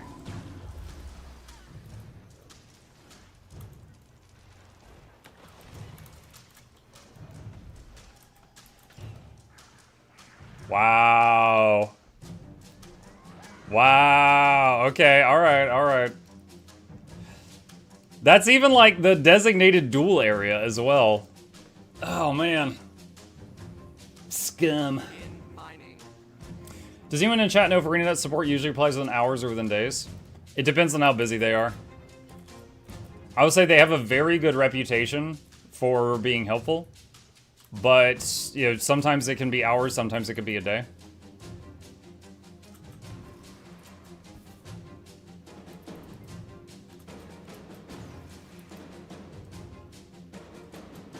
How does one go about obtaining World v. World Legis? Exclamation legend in the chat will pull up the webpage with all my legendary guides. There, for World v. World, there's Armor, there's Conflux, the Ring, there is Strife Unending, the new accessory. There's the Backpack, Warbringer. All of those can be earned in World v. World. So take your pick.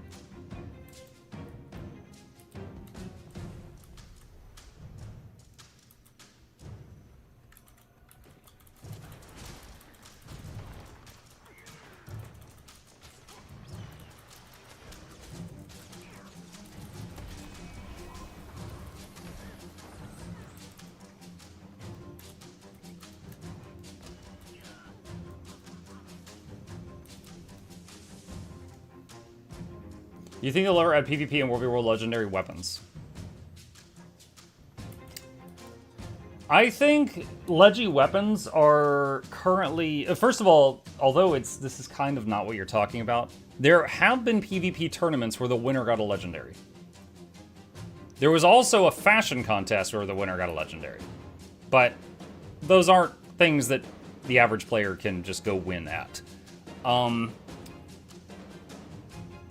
First gen recipes require Gift of Battle. So people that hate World v. World have to do World v. World, and they require Gift of Exploration, so people that only want a World v. World have to leave it. So it's like an interesting truce where everybody shakes hands and agrees to all hate it. Like, I guarantee you most of you hate one of those two things. I'm willing to bet money that most of the people here hate either the Gift of Exploration or the Gift of Battle. And they leave it that way, and that's, you know, it's just like, okay, well, you have to get out of your comfort zone to do it. I hate both. Okay, you're kissing up to teacher here.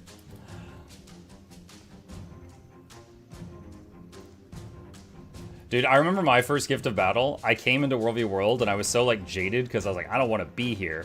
I was just, like, sitting by a wall and repairing the, wall in Stone Mist for hours.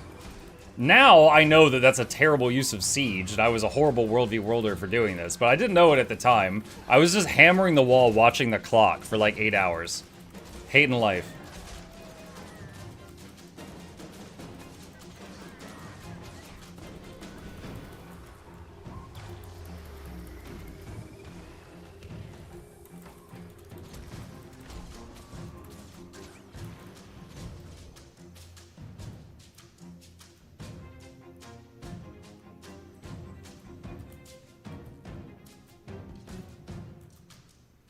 I followed a commander and died a lot. I followed a commander and died a lot. There you go.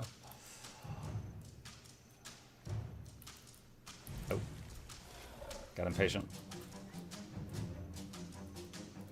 What's the best way to get Gift of Battle? It's pretty simple. There's only one way to get it. You go into World v World, you set your reward track to the Gift of Battle reward track. Let's see, right there. And then you do World v World. You can use certain boosters, which increase how much reward track you get per second. And you can speed up the process by using certain things that buff reward track gain. So you could maybe shave it from like 8 hours down to 5 or something. I don't know the exact numbers, but you can reduce the time it takes, but that's it. That's the only way to get it. That said, if you really, really hate World v World, you could just farm gold doing a different activity and then just buy a Gen 1 legendary weapon off the trading post. So there are workarounds.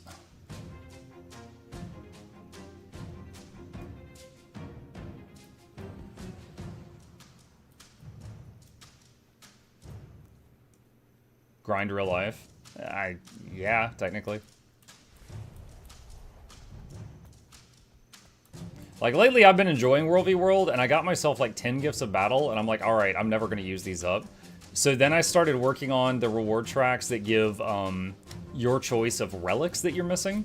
And I've just been, like, drastically increasing the my relic collection the last couple weeks.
This guy is sturdy, but he's not very good at the Dragon Hunter combo. He keeps, like... He keeps putting down the thing, and then he doesn't pull me until the thing is worn off. So it's like... What?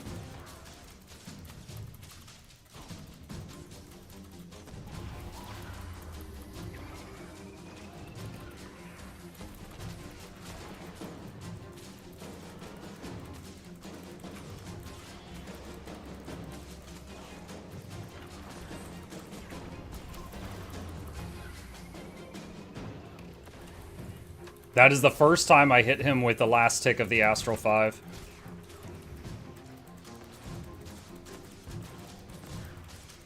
And that led to me finally getting him down. Like I told you guys, if the person keeps dodging the last pulse of Astral 5, it's very tough for me to get enough damage to kill some people. Like, that's the mechanic to understand most if you're struggle fighting druids. He wasted. Yeah, he was panicking a bit at the end, but it was like he would put down the traps and then he would not pull me into them until the traps were already gone. So I was like, okay.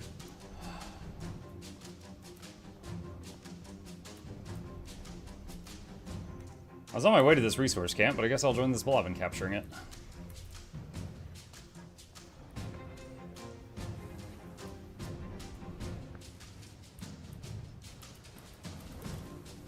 Mm, 20 seconds.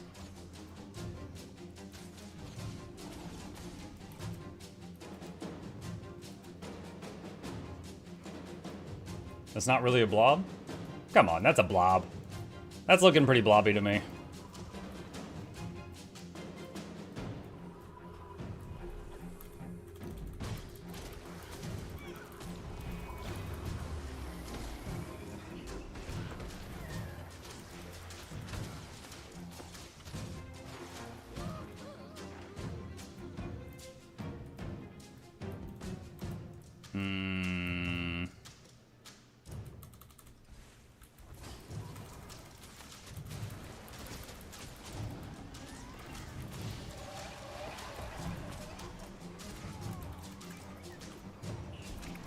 Oh, did the other people leave? Oh, lame. I thought we were going to capture this together. A lot of dots still ticking over there.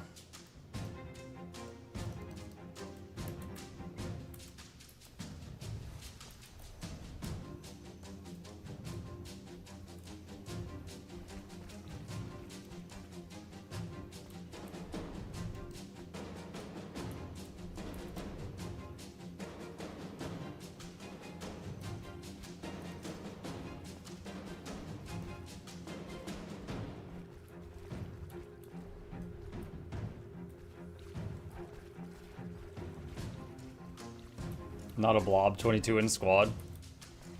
I mean, in my mind, like there's solo, and then Havoc is like 5 to 10 people, and then anything above that, you're getting blobby. Now you can have little blobs and big blobs and American blobs, which those are obese, just big old blobs. But I feel like above like 11, you're getting to like little blob territory. Does it give up, Muk? No. No, if I wanted to give up, I'd play a warrior. No, I ain't giving up.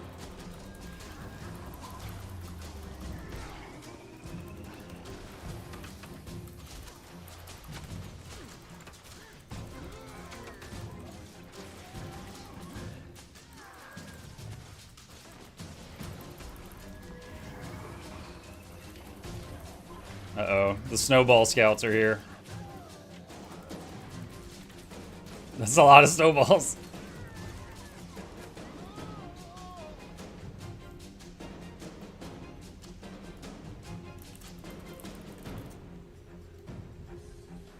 So I can't cap it because they're on the point.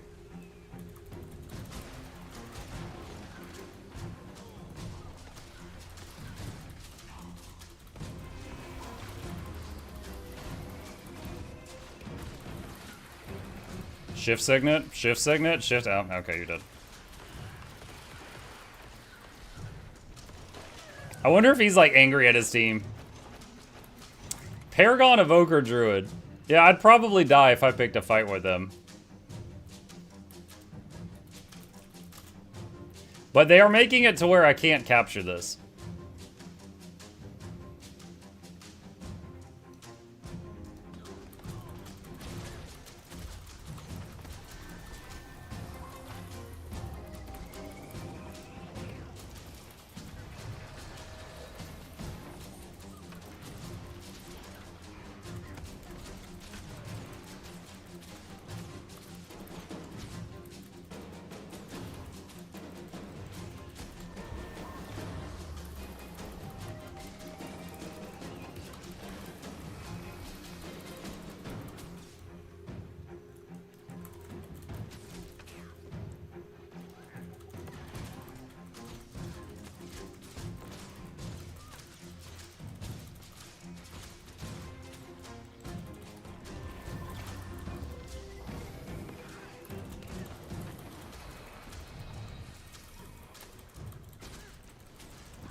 Oh my god. Oh my gosh.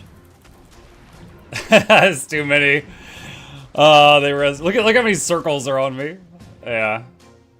Absolutely won that 1v1, but too many of them showed up. Don't you mean if you wanted to give up, you'd fight a warrior? No. The joke was a reference to Warrior's Vengeance ability, where the warrior is downstate, and then they use Vengeance, and they get up, and then you just walk away. And then they chase you for a few seconds, and then they have a heart attack, and they give up on life, and they die. That's it. The joke was in reference to their downstate pacemaker. Because they get back up, and you can just ignore them, and they give up after a few seconds.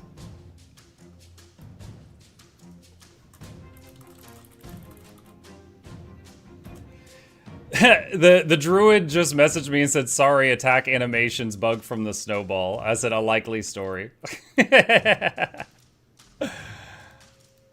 It gave me an excuse to fight anyway, because it's like, oh, I'm not supposed to break the snowball treaty, but the snowballs are preventing me from capturing this? Okay. Oh.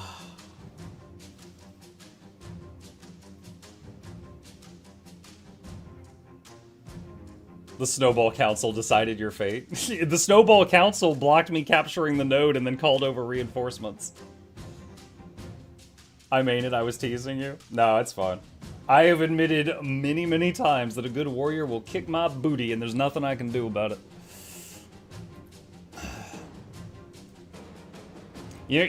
Just to tell you guys another weird advantage of Ranger versus Warrior and Engineer. Downstate Warrior and Downstate Engineer, if you're trying to stomp them, their move that they use to interrupt you from stomping them is a projectile. Which means, if the Warrior or Engineer is downstate, and you have a Ranger pet on them, if you just move behind the pet and channel the stomp, they cannot interrupt you. Because their interrupt will hit the pet, because the pet body blocks it. It only works on those two classes. But Warrior and Engie, you don't need stability to stomp them if you're playing a Ranger or a Mechanist or a Minion Mancer. Hey Muck, would you recommend changing some of the default guilders to keybinds? Camera movement like strafe, thanks in advance. What's up, Mystery? God, it depends on the individual, right? I mean, it's your keybinds. So, I mean, I could tell you what I use, but like, you know, WASD is movement. Q and E, I have Q is my auto run. E, I have abilities on. I've got ERT, is these right here. My F1 through F4, I changed those to be Shift 1 through Shift 4, so I didn't have to reach as far. You know, like those kind of things for key bindings are what work for me. But there's probably within this chat right now, there's hundreds of different keybind setups just from the people that are here. I would disable double tap to dodge. Yes, I do have that in my tips video. Yeah, for sure. Jenku, thank you for the prime. Appreciate you. I was trying to get off the snowball so I could breakdance with you. I was standing on the fence when the ride started up. I wanted to get away immediately, but I don't need to convince you of anything, so our regulars is bad.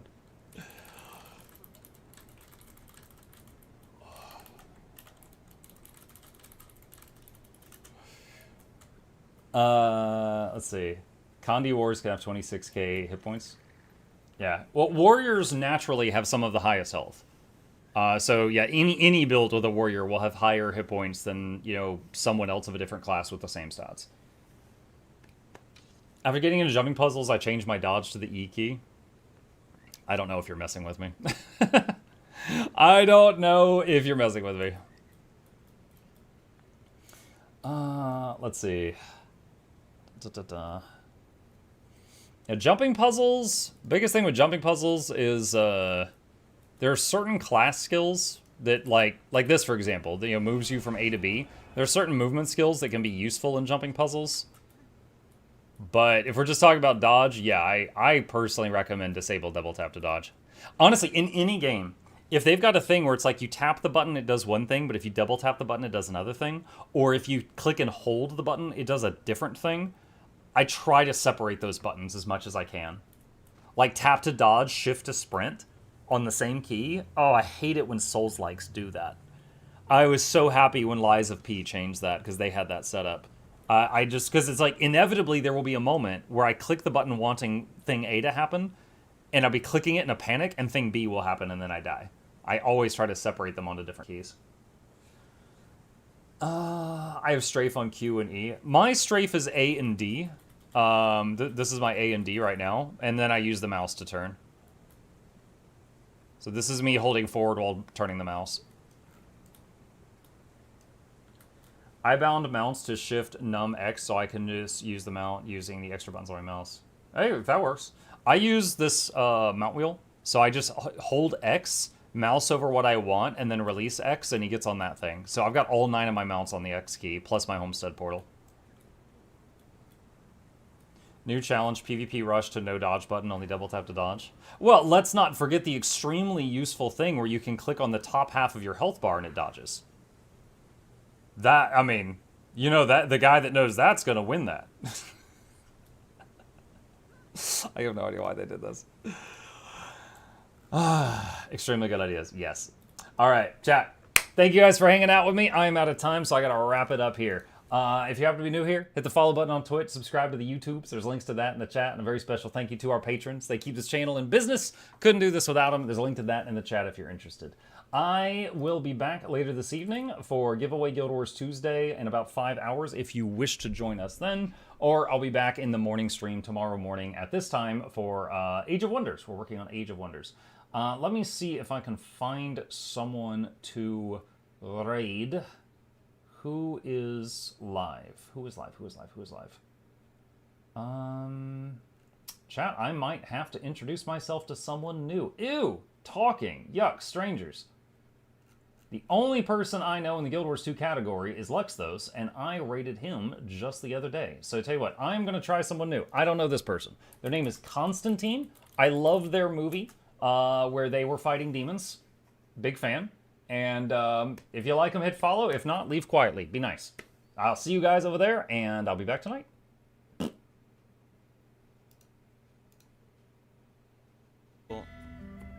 Thankfully, my team avoided the teamfights. GG, Ranger carried. But as in, I carried or I got carried? Yo! Now that is a huge raid from Mukluk. Yo, yo, yo, yo, yo, yo. Hello, boys.